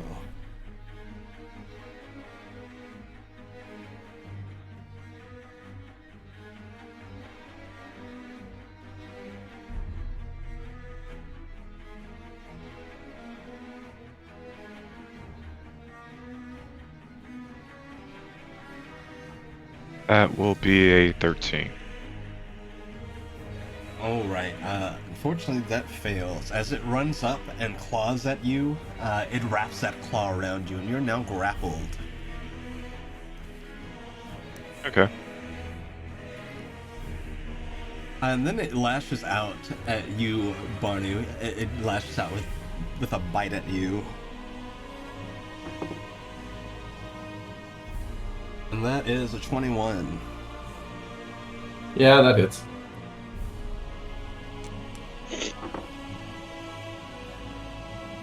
This is a very short campaign. And you take 8 piercing damage as it runs up at you and bares its fangs and lashes out at you with a bite. And I need you to make a Constitution saving throw.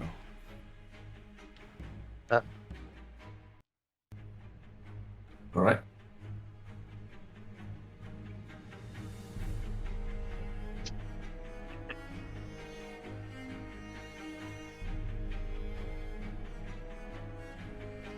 That's an 18. Alright, you succeed. As it kind of digs its teeth into you, you feel this magic beginning to surge into you, and as it does, it subsides very quickly as you shake it off. Right, none of that. And that will end its turn. Barney, you're up, followed by Candle. Right, you said I could do a scan as a free action. Correct. Cool. What do I roll for that? Just perception.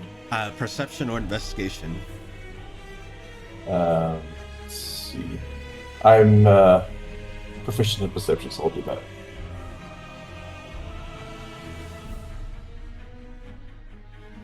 That's a 19. Alright, what trait would you like to identify?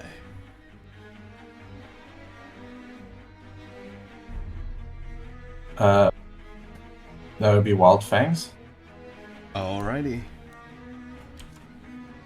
Give me 1 second.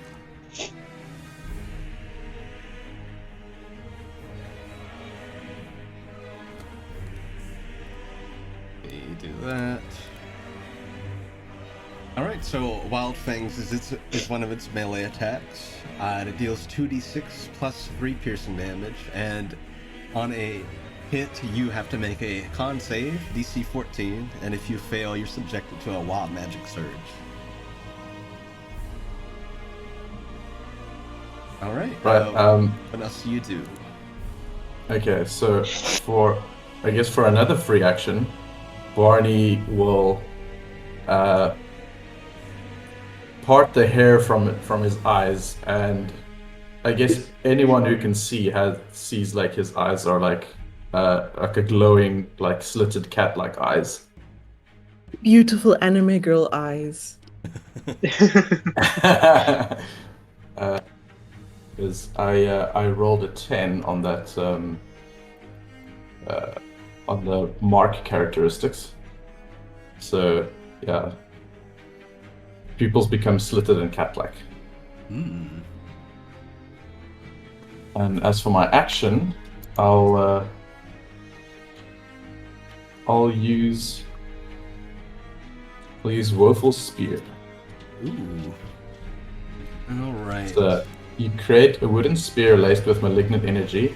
Make a ranged spell attack against a creature you can see within range. On a hit, it takes 2d8 necrotic damage and has its energy drained for the next minute. For the duration, the target must subtract 1d4 from all its attack rolls and ability checks. The creature can use its action to remove the spear by making a strength check against your spell save DC. On a success, the spear is extracted and the spell ends. All right, go ahead and make that spell attack. And I just use my spell attack modifier for that one. Correct? Yep.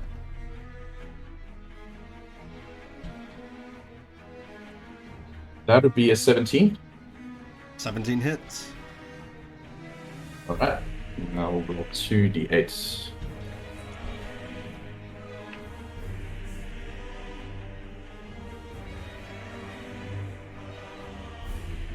That's a total of 10 damage, necrotic damage, and it's got its energy drained for the next minute.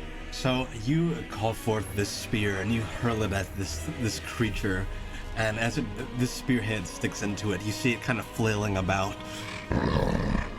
and it looks towards you. You can see the anger in its eyes.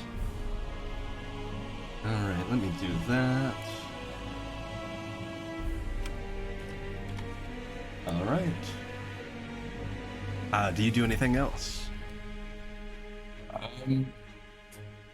I guess if I move, it will make an opportunity attack, and I think my bonus I already.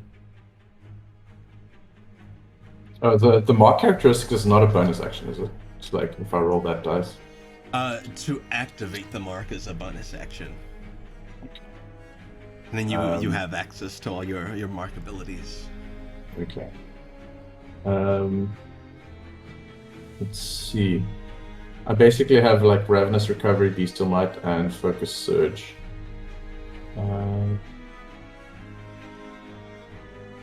I'll do Bestial Might as a bonus action. So your size increases by 1 category to a maximum size of large, and you can make a grapple check as a bonus action after landing an attack with your arcane vessel. Once per turn, I should be clear. Yeah. So when you activate your mark, you get access to all of them. Essentially, you get all of the benefits. Oh right. Okay, I'll need to open up that all those benefits then. You're good. Just one sec.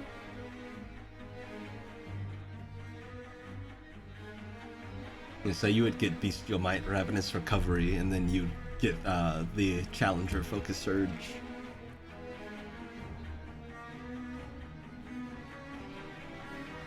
Okay, yeah, I'll use Bestial Might.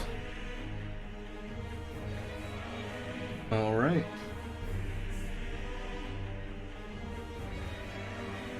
Do I make a grapple check now? Yes. Okay. Let's see. Would that just be like a normal, like unarmed attack then? Or wait, no, that would be when you hit it with your arcane vessel. I'm looking at it. Okay. So yeah, when you hit it with your weapon, you can make a grapple check as a bonus action. Okay. So that'd just be like my strength. My strength stats, correct? Yes, it would be a contested check. It'd be your athletics versus its, or its Okay. acrobatics. Cool. I'll guess I'll use acrobatics. Well, That's a 7. you'd have to Yeah. hit it first, but yeah. That's a 2 on the dice, so I guess not. That unfortunately misses. Do you do anything? That's me. else? All right. That's yeah. I'll yeah. I can't move, so otherwise I'll risk another attack. All right. Candle is up, followed by Yorick. All right. So Candles is already thinking about how she's going to be filing those claws off to see what she can do with those. So she's going to scan for the Shadow Claw ability. All right. Go ahead and make that check. All right. Investigation. That is a nat 1. Oh, She no. is too distracted thinking about how excited she is to work with those. Alrighty. What else do you do? All right. He's just going to move up here. All right. Let's try this on for size. And she is going to use Empowering Powder. That is 5 creatures within 15 feet. For the next minute, Tom, Gunther, Barney, Robin, and Kelton can add 1d6 to their damage rolls once per turn, and it is infused with her signature ingredient, Behemoth Blood. So that is going to increase their speed by 10 feet, and you have advantage on saving throws against being frightened. Very No. nice. Thanks. Excellent. Thank you. Nice. Is just going to duck back over here, and let's see.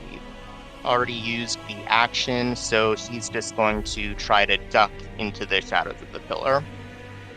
Alrighty. And are you in your turn there? Yeah, that already. The hide would be an action, right? Yes. It'd be an Yeah. action. That would be it then. Alrighty. Jork's turn. He'll step up and he's gonna try and launch a firebolt at the beast. Oh, buddy. He got a 1. Oh no.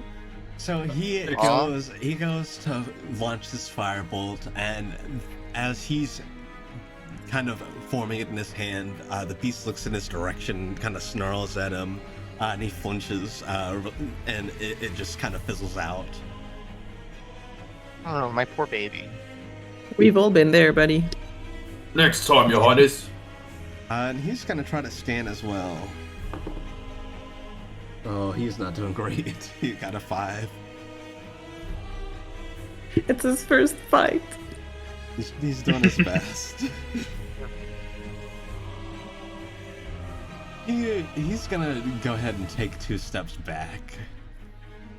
And he'll end his turn. Alright, Robin, you're up, followed by Kelton.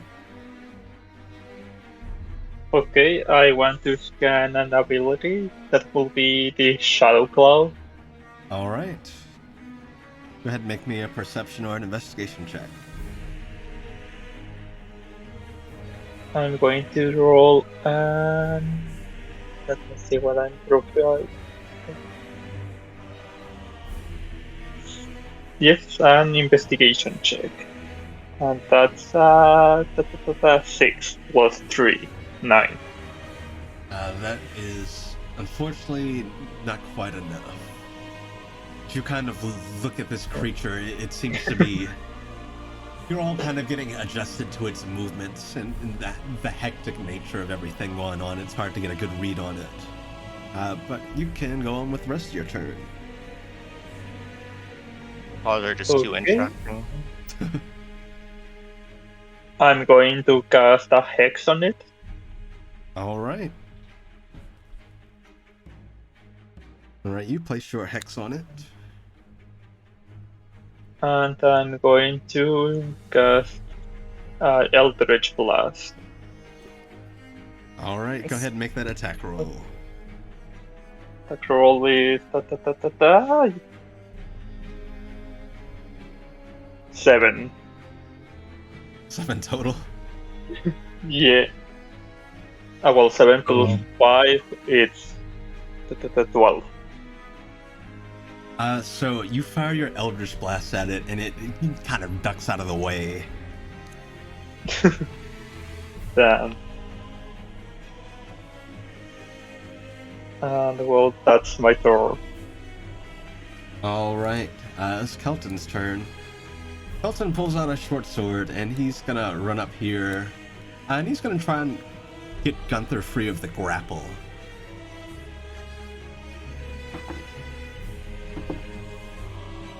Ooh. So, Gunther, while you're being grasped by this thing's claw, Kelton comes up here and he jabs his short sword into its claw, and it recoils and releases you. You're no longer grappled. Yay! Excellent, buddy. Yay. And...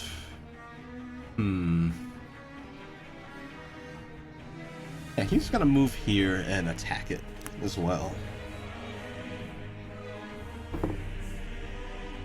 Ooh, that's a 22. All right. Hey. Let's see. Yeah, he comes up and deals 7 damage to it. Go Kelton. He essentially runs up and he swings his short sword and kind of jabs it in its arm. That'll end his turn. Palm, you're up, followed by Gunther. Was Gunther not going to go first? Right. I need to actually adjust that on the initiative order. I forgot you both got a 4. Let me do that. I'll just make yours a 5. There we go. All right, Gunther, followed by Palm. All right. I will. Yep. So I am going to first scan, and I will do Shadow Claw. All right. Go ahead and make that perception or investigation check.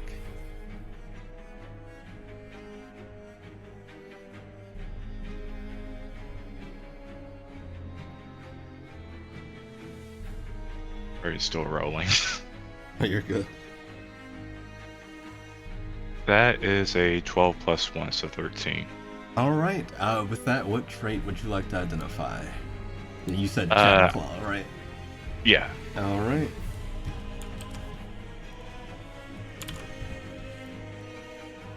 Shadow Claw. All right. That is its other melee attack. It does a D10 plus 3 necrotic damage, and on a hit, the creature has to make a DC 14 strength save, or they're grappled.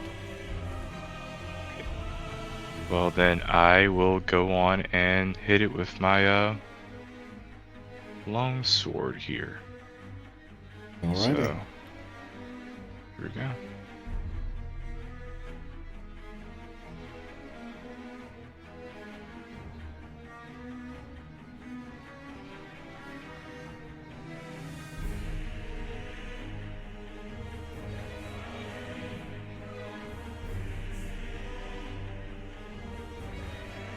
Alright, that's 15 plus 6, so 21. All right, that hits.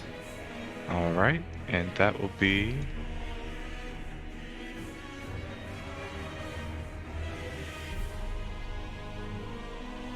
Sorry. Rolling this here.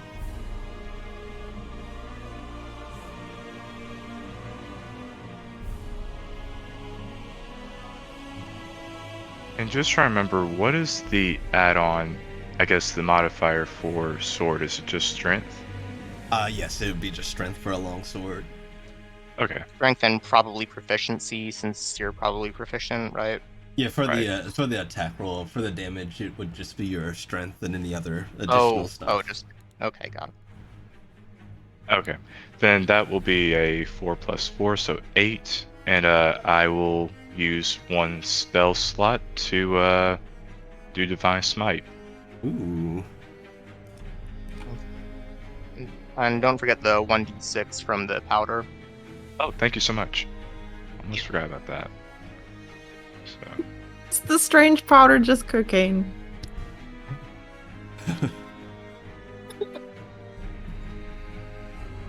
I feel alive! That's certainly an empowering powder, I guess. that's going to be an additional 7 damage of 7 radiant damage, an additional Wow. 4 damage from the powder. Get him, Gunther! Okay, let's see. I need for you to roll your smite damage again because it is vulnerable. Cool. Oh shit. Hell yeah. Yes.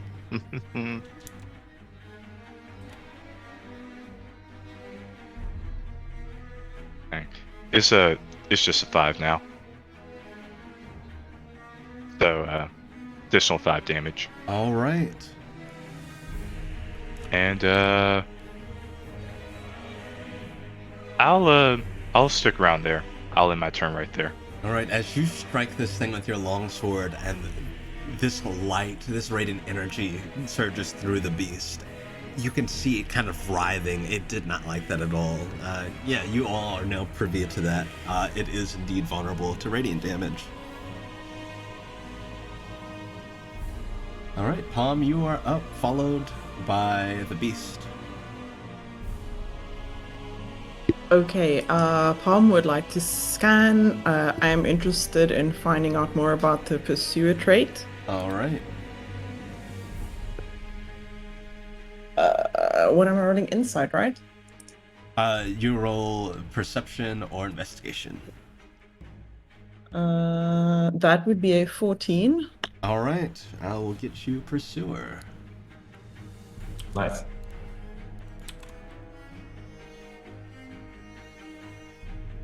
All right, so Pursuer does the following. A creature that has its movement speed reduced suffers a critical hit on a roll of 19 or 20 from attacks made by the beast. So that includes jeez. things like grappled and restrained. Tough but fair. Oh Oh my. shit. Good thing Gunther's not grappled anymore. Tom will move to the side here. She pulls out a card from inside her tunic that has arrows on it, and with a strange lilting cadence, she will start to tell a chronicle.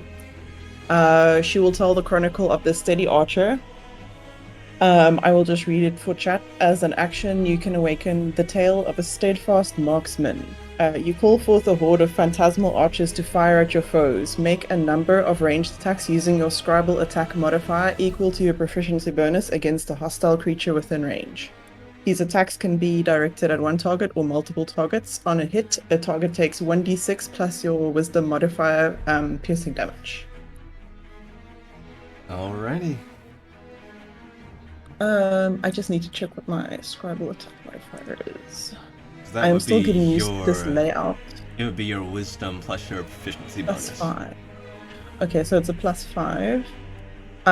Is that that's not the number of attacks, right? That's just to hit. That's just a hit. Okay. Let me roll to hit. That's an 18 on the dice. Alright, that hits. How many attacks is this? Let me see. Let me double check it.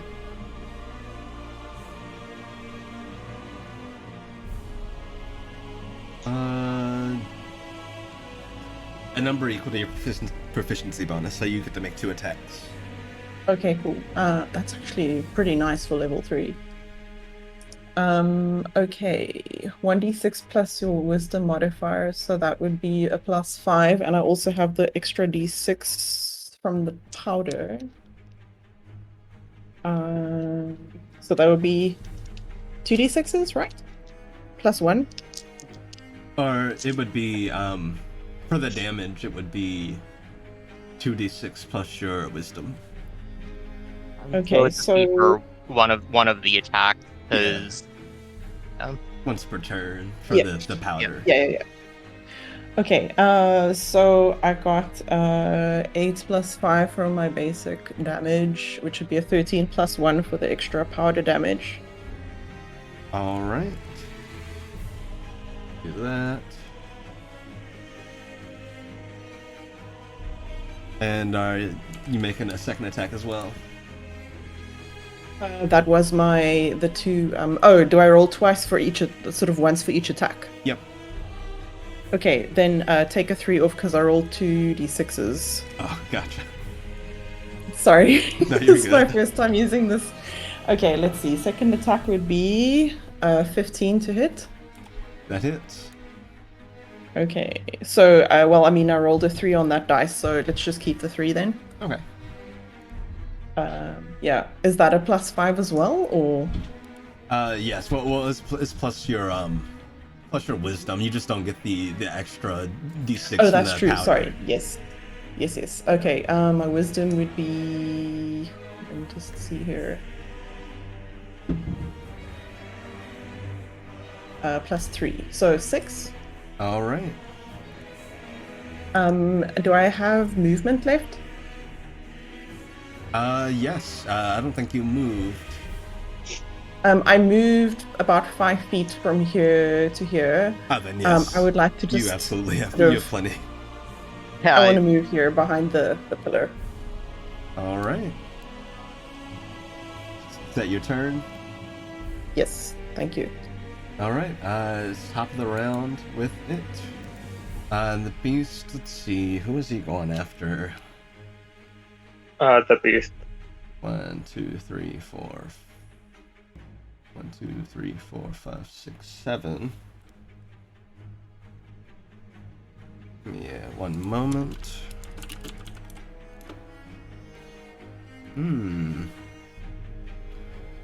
Alas, he's going after poor Yorick. Oh no, no. the boy! Oh no. It will come on down past Yorick. That will provoke attacks opportunity from Kelton, Gunther, and Barney. I mean, I'm taking that opportunity. I'm gonna slash it.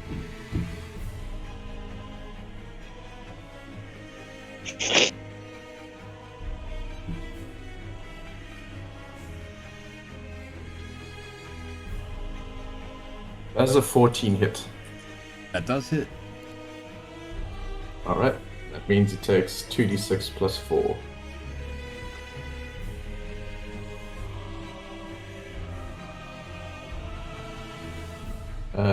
That's a 8 total from Barney with Butcher Block. All right.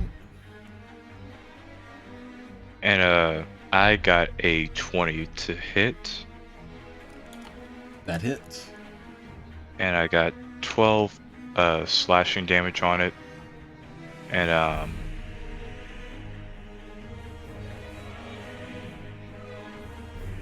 sorry.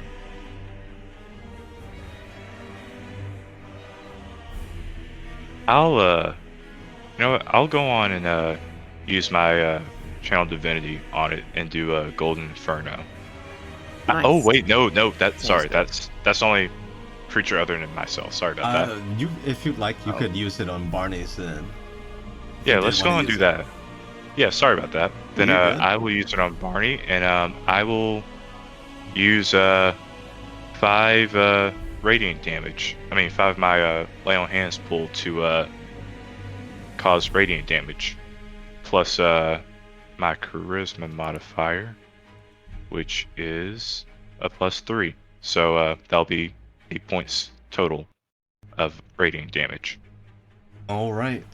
So as the creature looks to Yorick, looking for an easy target to pick, it begins to lumber off, and in its stride before it leaves, the two of you can cleave down at this. How would you like to kill it? Does that kill Oh, it? shit. Yeah. Um, First kill! I think Barney Bonnie will probably see that it's heading its way to Yorick. Just like, it's like, oh no, you don't.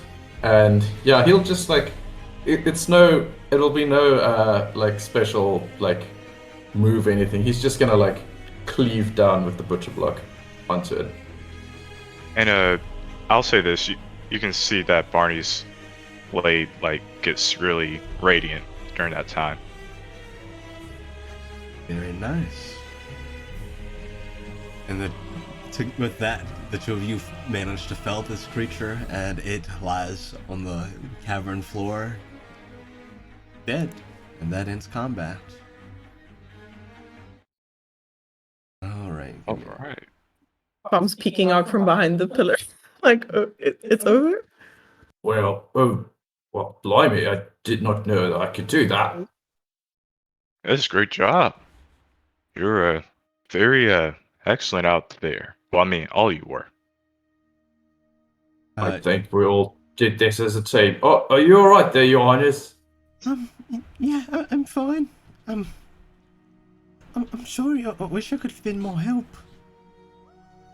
You were Don't fine. worry about it. It's quite all right. It was a close one, wasn't it? Yeah. I'll go over to the tiefling lad and don't know if they're freed up or if they're like still asleep. Yeah, I think Palm will also sort of head over there since she's already halfway there and help you get him down. Yeah. Alright. Okay. If they've got it handled, Candles is just gonna go straight for the corpse and start looking over its body parts. I was gonna ask if she would do that. She's just like pounced. Oh yeah. I think what Bonnie will do is you'll probably see him sort of.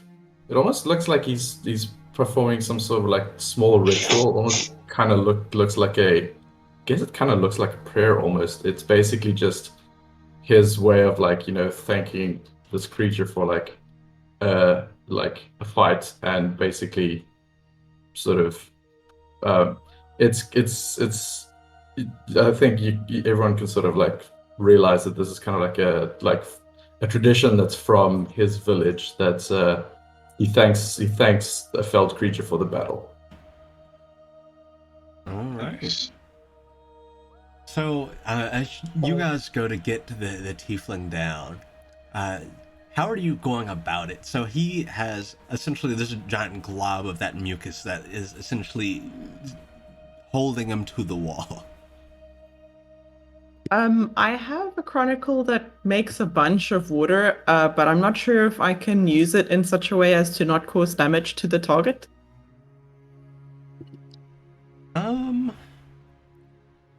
I know you also have the ability to make rain. I do. Make it rain. I have Chronicle, the Steady Archer, Exalted Priest, Devouring Wave, and Elegant Corsair. So the wave would cause damage, but you're a Storm and Seas Chronicler, correct? Yes. Let me see. Yes, Call of the Storm. You can make rain with that. You might just have to help me add that to my sheet after the session or before the next one, if that's okay. Oh, is it not on your sheet? I can't seem to find it. If it is, I put it somewhere where I don't see it. I think it's an action. Is it on my features? Ah, yeah, wait. Yes, here it is. It's on my features. Call of the Storm. Yeah, there we go. You learn to invoke the bounty of the clouds. As an action, you can call down rain in a 30-foot cube centered on yourself. Okay, I'll make it some rain. All right. And I would say that you can center the cloud in such a way that it's just kind of raining down the wall. Doesn't necessarily have to flood the room you're in. I'm thinking that I'm kind of scooched up to the wall. I know I'm just going to get rained on a whole bunch, but I'll try and direct it to the mucus. All right, and sure enough, you all see this cloud forming against the wall as this rain begins to pour down. And As it meets the mucus, the mucus kind of slithers down in this kind of gooey puddle, and the tiefling comes free of the wall and slides down and just kind of sits there, still asleep. Someone may have to help me carry this this gentleman. I got you. I hope he's Thanks. all right. Should we check his vitals?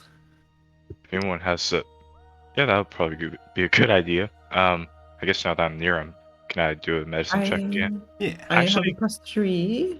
What do you have? Actually, why don't you do? Because I got a +1. Okay, I'll give it a go. Alrighty. If I roll a nat 1, do I instantly kill him? No. you want to Let's check his pulse and then punches my fist through his chest. Okay, just hang on. Let's check his pulse and then like chest his hip or something. Oh wow, that's a nat 20. All right. Ooh. I bring him back Nice. to life. So with that, you definitely feel this pulse. It is a lot slower than it should be. It's almost alarmingly slow, as though when you go to check his pulse, you feel the first beat of it, and the second is so slow to follow that you're like, oh no. But no, it's there. It's just very slow. He has tachycardia, I think it's what it's called. He's alive, but not in great shape. We need to get him to a healer soon. Does anyone have any healing? We do have actually. potions. I have a curative elixir. Can pull that out, and it will it's going to be 1d10 hit points plus whiz modifier, so I can add. Ooh, that's going to cure him for 11 hit points. All right, so you administer this elixir to him, and you notice immediately he starts to awake and look around very slowly. He seems very sluggish, but he looks around and, not really registering what's going on, goes to stand up, very shaky legged. Maybe you should. Oh, Why don't I cure you, um, son? what's going on? You were kidnapped by that thing. She's just gonna point to the dead body. And he looks over slowly at it and kind of jumps at seeing it. Oh, and you took care of it. You might say that. Well, thank you. Are you here for me? We are. Your sister has bread for you. Oh, goodness, is Ari okay? She's fine, just worried. Oh, good. Here, why don't you, I'll carry you on the way out here, but do you need anything to eat or something? I'm sure that beast kind of took a lot out of you. I don't know if I could keep it down. My stomach's kind of churning. Well then, we'll try to get you healer first then. Yeah, let's just get back to town. I don't want to stick around to see if the thing has any friends. Yeah, he raises a good point. Yeah. We don't know if there's any more in this series of caverns. Shall we try the entrance now? I hope we open back out. Yeah, I hope so. And he Are there any other... looks at Kelton, who's been standing there, and he looks surprised. It didn't kill you? Well, it perhaps tried. I hate to admit, but your appearance here allowed me to shimmy off. Are there any... Sorry, go ahead. Oh, no, you're good. Go ahead. I was just wondering if there are any other corpses in here. None that aren't just bones. Okay, so nothing really worth Uh. looking for loot and stuff like that. Not really.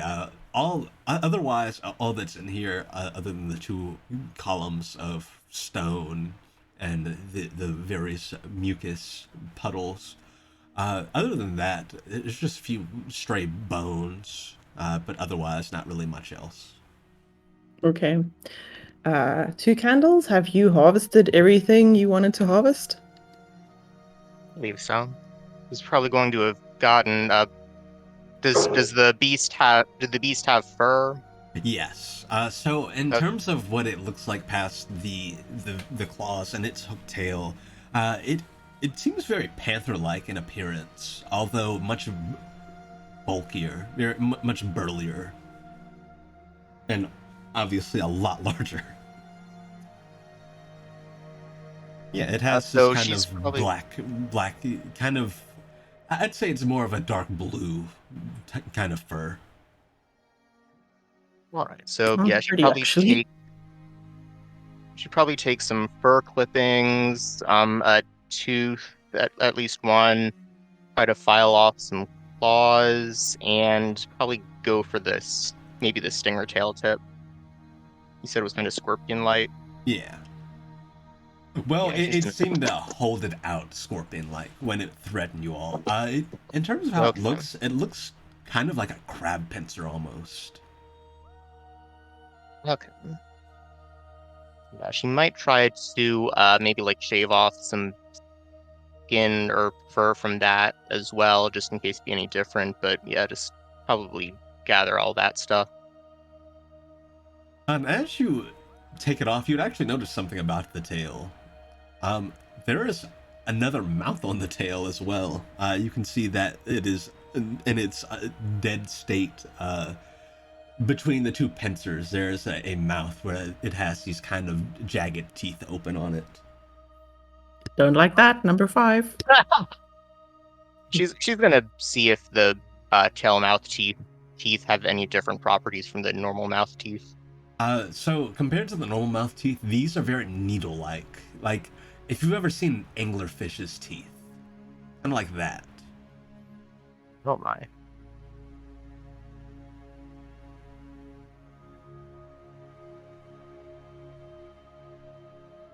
Yeah, you managed to harvest quite a few things from it. I'd say you could take anything you wanted off of it. Oh yeah, she's gonna have a lot to study tonight. She may also try to grab one of the bones while nobody's looking. Bone meal is a nice ingredient. Okay. Yeah, I'd say you could do so easily enough. So, should we get going? Let's. I vote yes. And Kelton has already started heading up to look for the entrance. And you hear him call back down. The entrance is here. Oh, is it open now? Yeah, is it open? And he starts back down and meets you. Yeah, it's open. You can go. Right. Yeah. We'll scuttle along. Yeah, all right. I think maybe like if we don't find our way back, I think we'll probably use the ring at this point. All right. So you all get out of the den easily enough, since it's more or less just a straight shot back out, and you come back out into the forest. By the way, who? I know you said you saw my sister, but who sent you after me? Mr. Arturo. What do you look like? Pretty big bugbear. Bear. Honestly, a no. little bit wild. Yeah, he's a like crazy looking fella.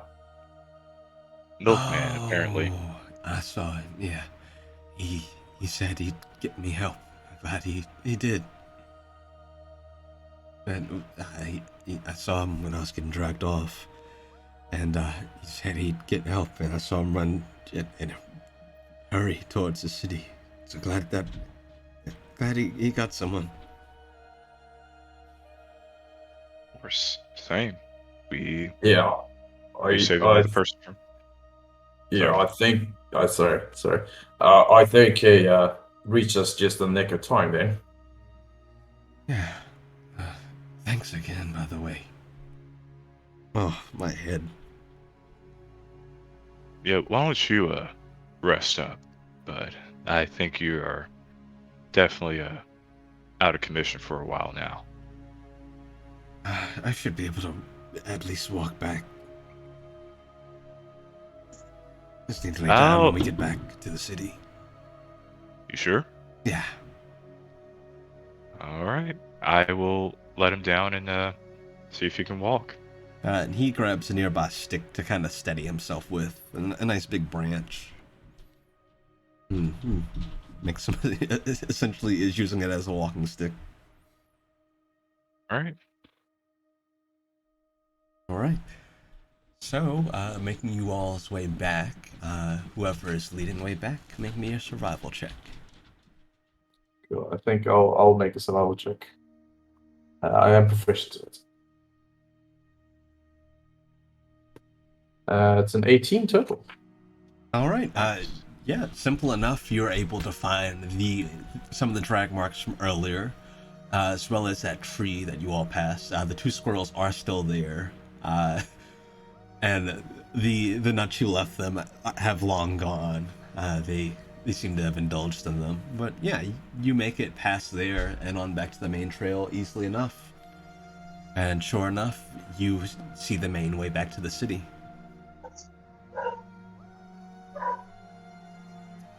I think Barney will give the ring to the boy. It's like, hey, I think you might have left this back at the tavern. Oh, did Reginald give you that? That's right. Said we should come see him if anything happened to you. Good. I'm glad there's so many people on the lookout for me. It's good to know. Yeah, I did leave him that just in case I ever went missing while I went out. Seems it served some good, hopefully.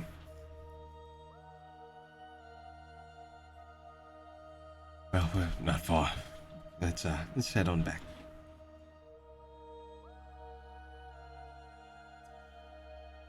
And with that, you all make it back to the city. I'd say it takes you no longer than about 10 minutes more of walking before you all get back over to the city and enter the gates. And are you all heading over to the tavern? Yeah, I think so. Sure. Probably. Oh, you take him over to the tavern where you saw his sister and Reginald. And his sister comes out. You're safe. I got the bread. Oh, glad you're all right.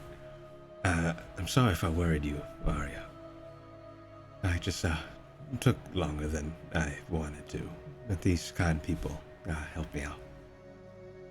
Oh, thank you. Of course. And she just kind of smiles at you. Looks at all of you.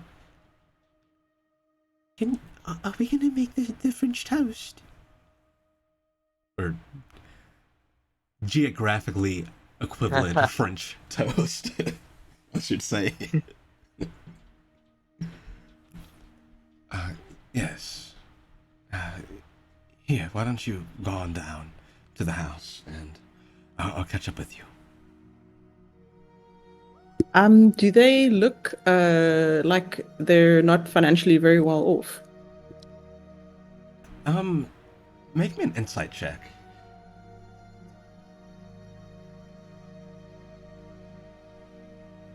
That would be 11. They don't seem like they're the best in terms of funds. Like, they don't look poor, but they don't look like they're living lavishly. Can I can Palm press a couple of gold into their hands, just sort of, you know, quietly. Are you sure? She nods, just winks and nods. Thank you. That'll help us a lot. Of course. It is just the two of us now. We haven't had our mother around for a few years now. That'll help us a lot. Just I wonder hope how. your fortunes. Sorry, go ahead. No, you go first. No, I was just gonna say I hope your fortunes improve. If you don't mind me asking, son, how old are you? I'm 15 myself. Well, in that case, perhaps we can enjoy some lunch here before we leave the tavern. Our treat. Yeah, that's a great idea. Oh, thanks. That'd be great. I can help in the kitchen if you need. I'm pretty alright in the kitchen myself. And you see peeking out of the tavern, you see Reginald peek out. Oh, good, you're back. Good. I was a bit worried. Oh, thanks for looking out for me, and thanks for giving my ring. Yeah, I saw the little one peek out, and I was just checking to make sure she wasn't off anywhere. Glad you're all back safe. So are we. Oddly enough. Yeah, why don't you all come in? I'll get you all something to eat. It's on me. Alright, sounds good.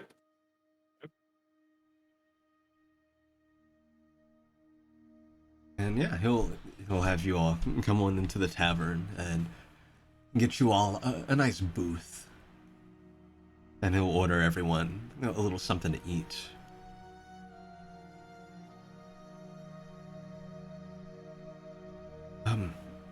Thanks again for saving me, but what will you guys do now? I haven't seen you guys around. We are actually here at the invitation of Prince Yorick. Yeah, they're really great.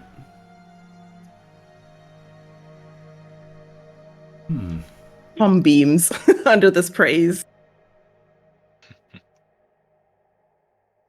Yeah, right, I don't think we've actually been properly introduced. Say, I'm Barnacles.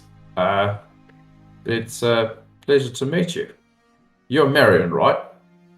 Yes. And Marion, that was my younger sister Arya.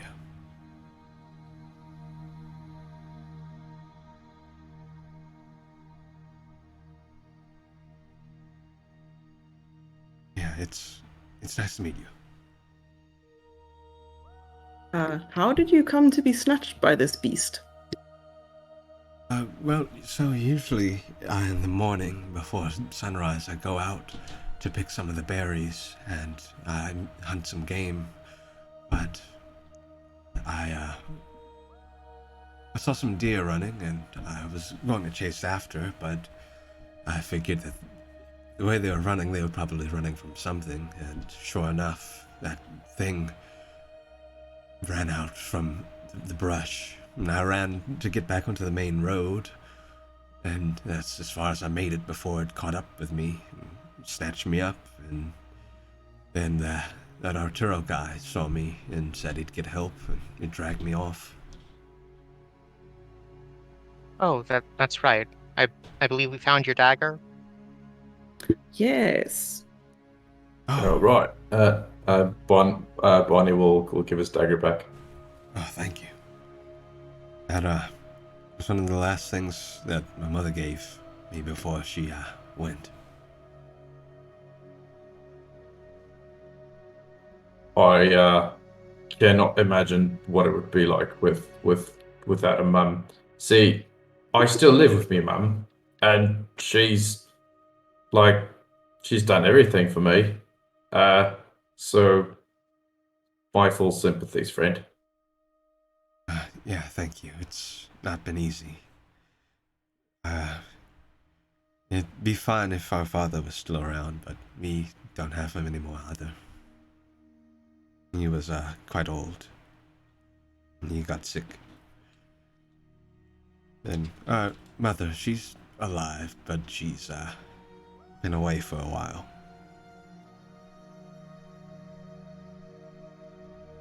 Just Is told me she to in take danger? care. No, but she did say she didn't know if she'd be back. And she left me a bit of coin and told me to take care of myself and my sister. Well, that's terrible. I'm really sorry. Do you want us to help you find her?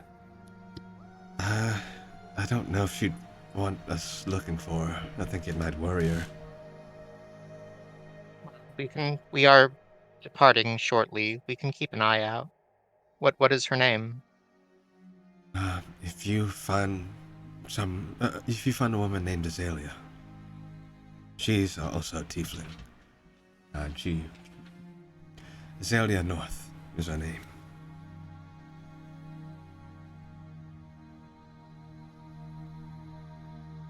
If you do find her, just I don't know. I really don't know what I'd say to her if I saw her today. At this point, it's been 5 years now. We'll see what we can do. Hopefully this can be resolved. Right. Thank you. And if you could just maybe convince her to at least come visit. I've been able to get by, but I worry about Arya not having a proper parent around. I do my best, but again, I'm only 10 years older than her. We'll do our very best. Yeah, that's not something. It's something anyone at that age should bear that sort of responsibility. To be honest, it sounds incredibly difficult. Well, with this help, it'll definitely be a bit easier. So thank you. It's our pleasure. Pom maybe would beckon the prince aside and ask him if there's anything that they can do for these kids. Maybe assign a guardian or someone to check in on them. That's a good idea. I can maybe even get them appointed a personal guard or something. I think just some adult figure around to keep an eye on things and maybe see to their needs. It's a lot of responsibility for two kids to just take care of themselves, you know?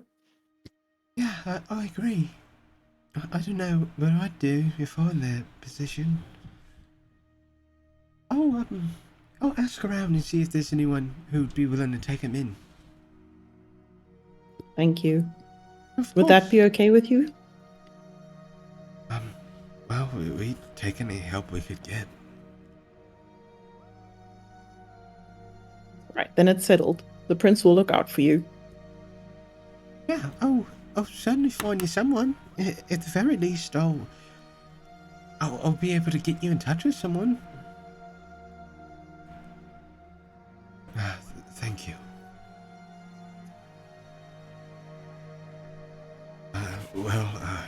I should get back to Arya.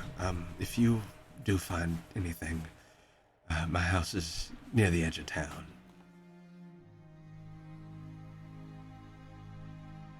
Sure. We'll do our best.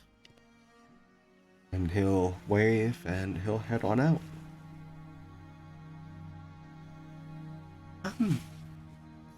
Thank you guys, for your help. Oh, I say your help, and really, if you took the lead, always just kind of there. And you will get better with time. There's no shame in there's no shame in striking out at your first time. Exactly. Was that your very first combat situation you've been in? Yeah, I've never had to fight anyone. And you If I didn't. can be quite honest. Sorry, Gunther. No, Go you're ahead. good. No, you actually got it. You got it. Oh, okay. No, Palm was just gonna say, if to be quite honest, she kind of lowers her voice and says this sort of in confidence, to be quite honest. I wet myself the first time I was in a serious fight, so you're just fine. Well, with the training, I hope I can get better. Oh, you will.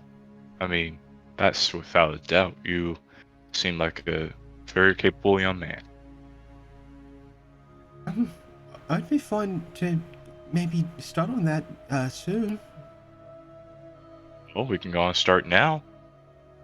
Yeah, let's head back to the keep then. Let's do that. Before Alright. you get ready to head out, Reginald walks over to you all. By the way, if you need anything and I can be of assistance at all, come see me. I'm usually here. Thank you. Well, we'll keep you in mind, Reginald. Thanks for trying to help these kids. Yeah. In fact, I might see if I can arrange to take them in myself if no one can be found to do it. Oh, splendid. I'd certainly be able to do it. I just need to be sure that I could keep us off it. Seem like a very outstanding person you are there.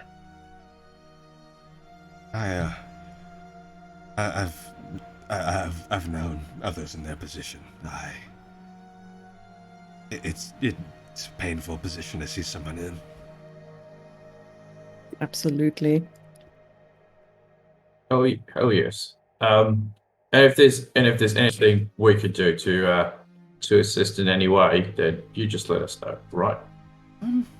Well, if I can't find anyone, just in general, yeah, this should help.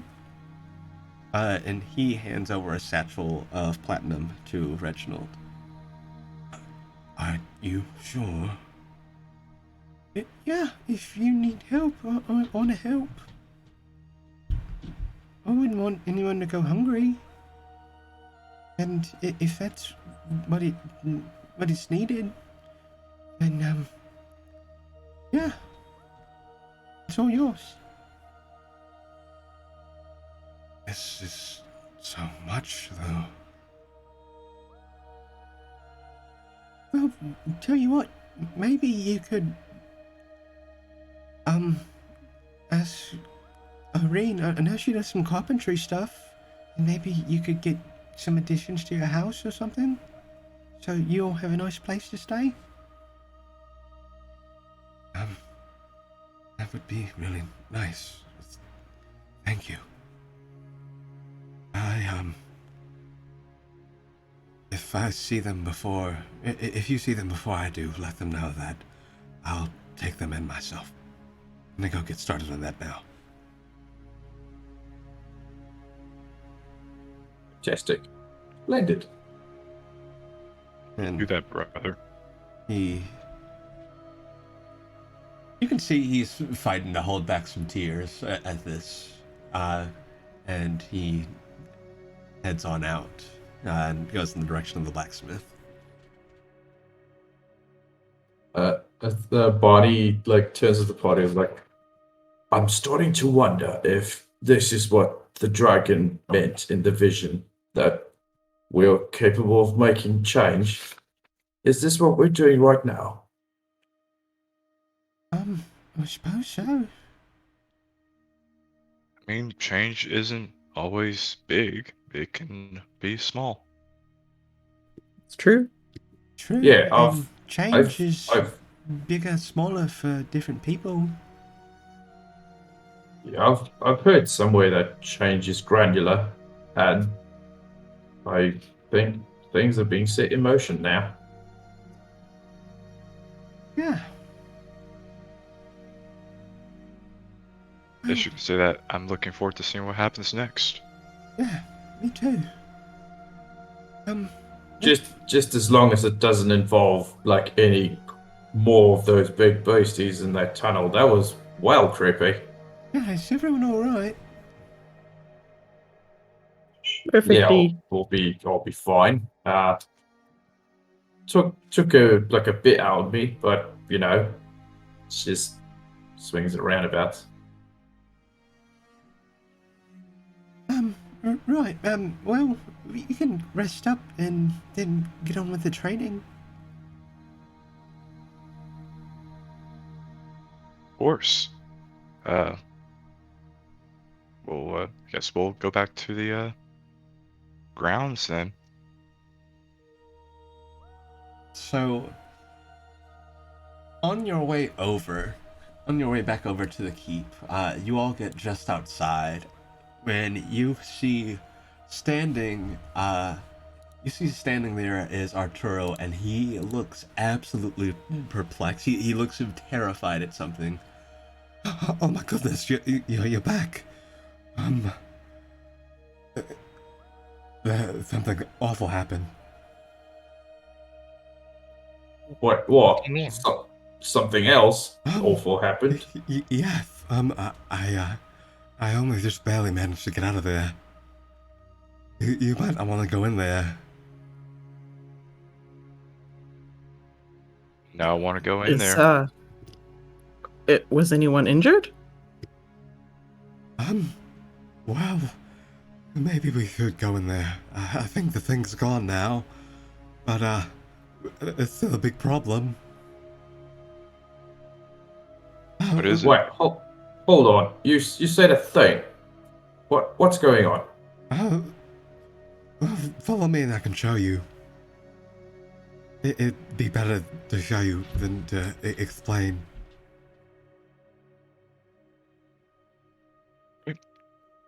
I follow. Okay, I guess we follow him. Yeah. And he leads you all inside.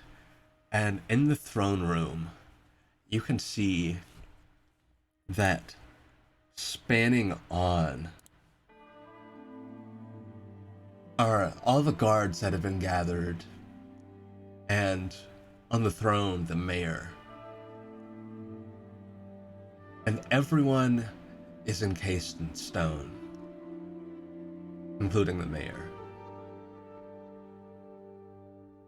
Everyone seems to be frozen in action, as if going to act or to strike out at something or get away from something. But everyone is petrified in stone. Can I insight check this guy to see if he had anything to do with it? Sure. To grab Yorick and kind of guide him back outside before he gets a good look. Well, that's my second natural one of the session. Nice for not being nice to you. I would say I did have a 20, so I would say that based on his demeanor, I would say you wouldn't even really need to make an insight check. Generally based on his demeanor, he looks genuinely very worried and concerned. okay. Oh, what caused this, Arturo? So I was here, and this kind of shadowy looking thing appeared, and it said that it was here to claim his throne. And then the mayor called his guards in, and everyone was turned to stone, and I ran out of there before it could do anything to me. And this only happened a few minutes ago. Does this happen to you a lot, that you go places and creatures appear? No, not really. But Can you describe? Oh, sorry. I certainly hope I didn't have anything to do with it. You might want to have yourself just checked for curses by a local cleric, just in case. Yeah. Do you know any? Can you describe what this thing looked like? It just looked like a big shadow. It had arms and it had kind of the shadowy tail, but it just looked like a shadow of someone, but really like long. It kind of swirled there above the throne, and when I ran, it disappeared.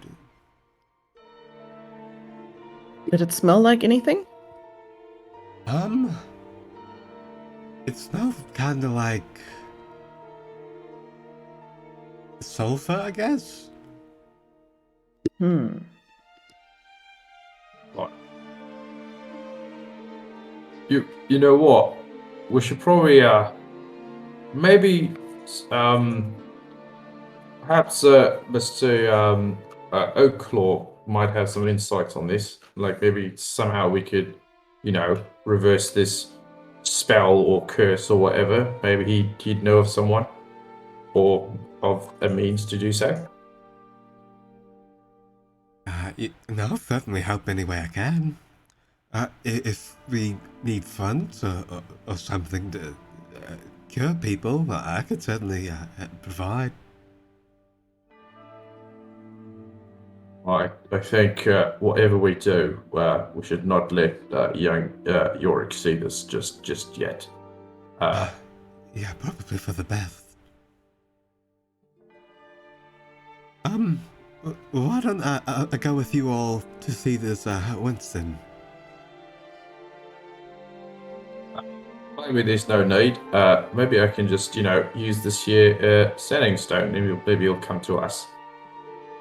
And I think Barnacles will use the sending stone to ask if O'Claw can come over to the keep. What's the problem? So, right, the mayor and the guards, the keep have been all turned to stone. Would you be able to assist? Oh, goodness, I'll be right there. I'll be over immediately. He says he's coming over. That's good. And with you, with you, Candle, taking Yorick outside, how are you what do you do with him exactly? She is trying to help and is probably not doing the best words for it. Probably just vaguely warning him that it's not something that he wants to see in there. Is it really bad? They don't appear to be injured, for what that's worth. Okay. He just looks kind of worried. But you do see Winston approaching, and he makes his way up the stairs. Yorick, if you would, come with me. And I'll be right back.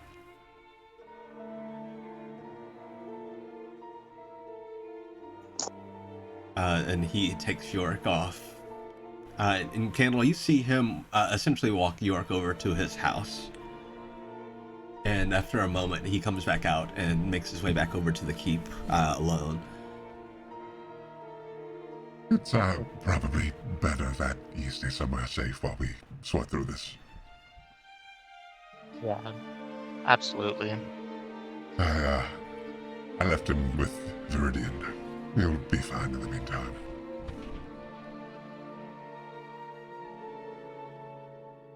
But, yeah, let's head in. Yeah, you all see Winston step inside and look around. So, yeah, I'll have to fill you in. And he'll catch Winston up to speed on what happened and what he told you all. Right, a shadow.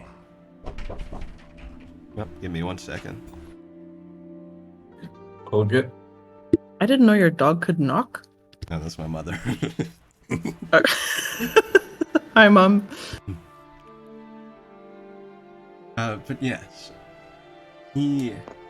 once he's caught up to speed, he kind of scratches his beard for a second, kind of ponders to himself.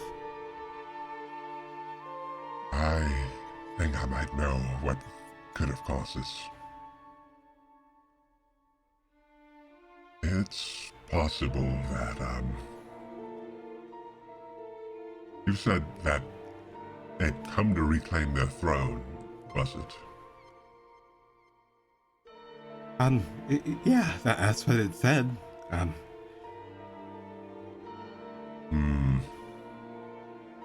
I think we might be dealing with the spirit of one of the previous mayors. And they aren't exactly, pleased. Oh, right. Is that the bloke that was so strict, yeah? And like had all these certain views on magic. The shadow seemed to bear any resemblance to him, as far as you could tell. Well, I personally, didn't know the previous mayor, so I couldn't say, unfortunately.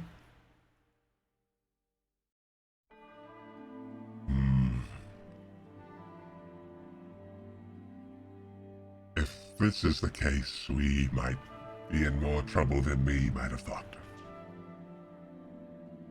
Oh dear.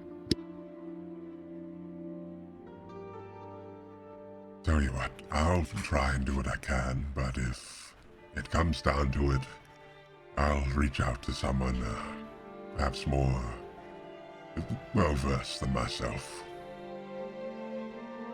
I know someone who definitely would be able to help. I could reach out to Octavian. All right. I mean, I wouldn't even know where to begin with, spirits and hauntings and the like.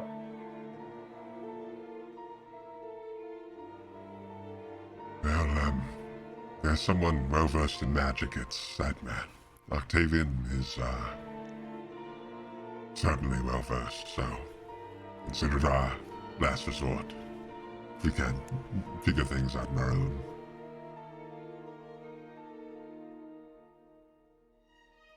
There's something else that we could do in the meantime.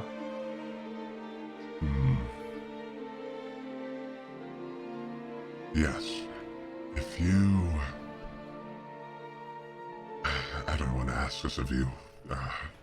Well, no. It's probably for the best.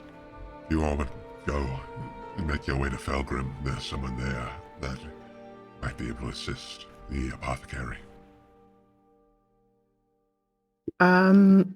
Before we go, should we tell him about the dream we all had? Dream? We had I guess at this point it's not really a dream, it's a shared vision, visitation of some kind. By a dragon.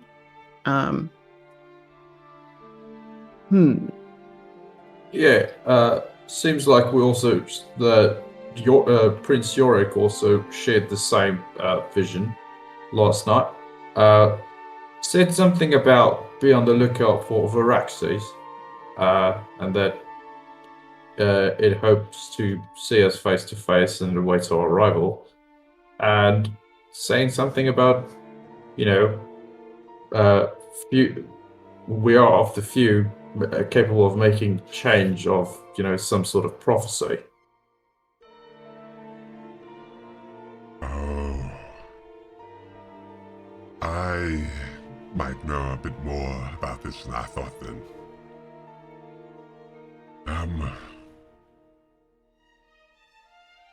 Tell you what, let's all convene in the dining room and I'll tell you what I know. And then we can go from there.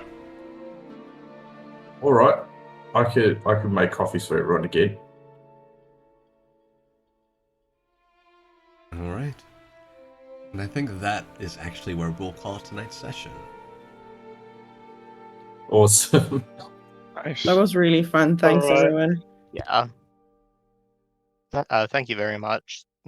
Yeah, of course, and thank you guys for playing. I certainly had fun running. I hope you had fun. I'm just glad we didn't all Absolutely. die. Yeah, no, you did great. Very good Yeah, for that's your first combat. Yeah, that combat turned out exceptionally well. Oh yeah. Gunther MVP. Well done, team. Yeah, very nice. Very glad that Gunther was able to destroy that before it could cause any injury to Yorick. Mm. Yeah, that You had to was great. thank Kelton. Oh yeah. Yeah, Kelton kind of parted ways when you guys got back. I figured he slunk off because he Yeah. just disappeared. Yeah, as soon as you all were back to town, he just kind of slunk off. How these guys are talking with kids and stuff, I'm gonna now. It's like, It's I'm like, just gonna yeah. go. Yeah. None of this mushy stuff for me, thanks. Yeah, that is session 2 down. And chat, we'll be back with session 3 in 2 weeks. That will be on the 3rd of December. That will be back for the next session. Excellent. Nice. And that'll Nice. be directly following a therapy appointment for me. My I go to goodness. therapy Oh, no. I go to therapy that morning and then come back to then run the session. So it'll be a very Are you therapeutic. gonna be okay to do that? Oh, absolutely! It'll be a very therapeutic Okay. day. I'm like super weepy for the rest of the day after therapy. Someone's like, "Hey, could you pass me the salt?" I just get like so emotional, but it's good. It's a good kind of, it's like good, yeah. it's like it shakes things loose, you know? Yeah, therapy has been very good so far. I don't see any reason to why I wouldn't be able to. I'm pretty sure I'll definitely be down and I'll be good. This will be extended therapy. Excellent. Yeah, it's like we walk out of therapy like crying, but you look like Giga Chad. Yeah, I made a meme for it actually. I'll put it in chat. Yeah, chat, we will see you all. Well, actually, I'll see you all Tuesday, because we'll be continuing Cry of the Bleeding Moon on Tuesday. And this group will be back on the 3rd. Thanks for everyone that tuned in. Thanks to all our new subs and all the gift subs. Very, very nice. And Yeah, thank you. And thanks for watching. Bye, Cool, chat. thanks For listening. everyone. Thank you. See ya.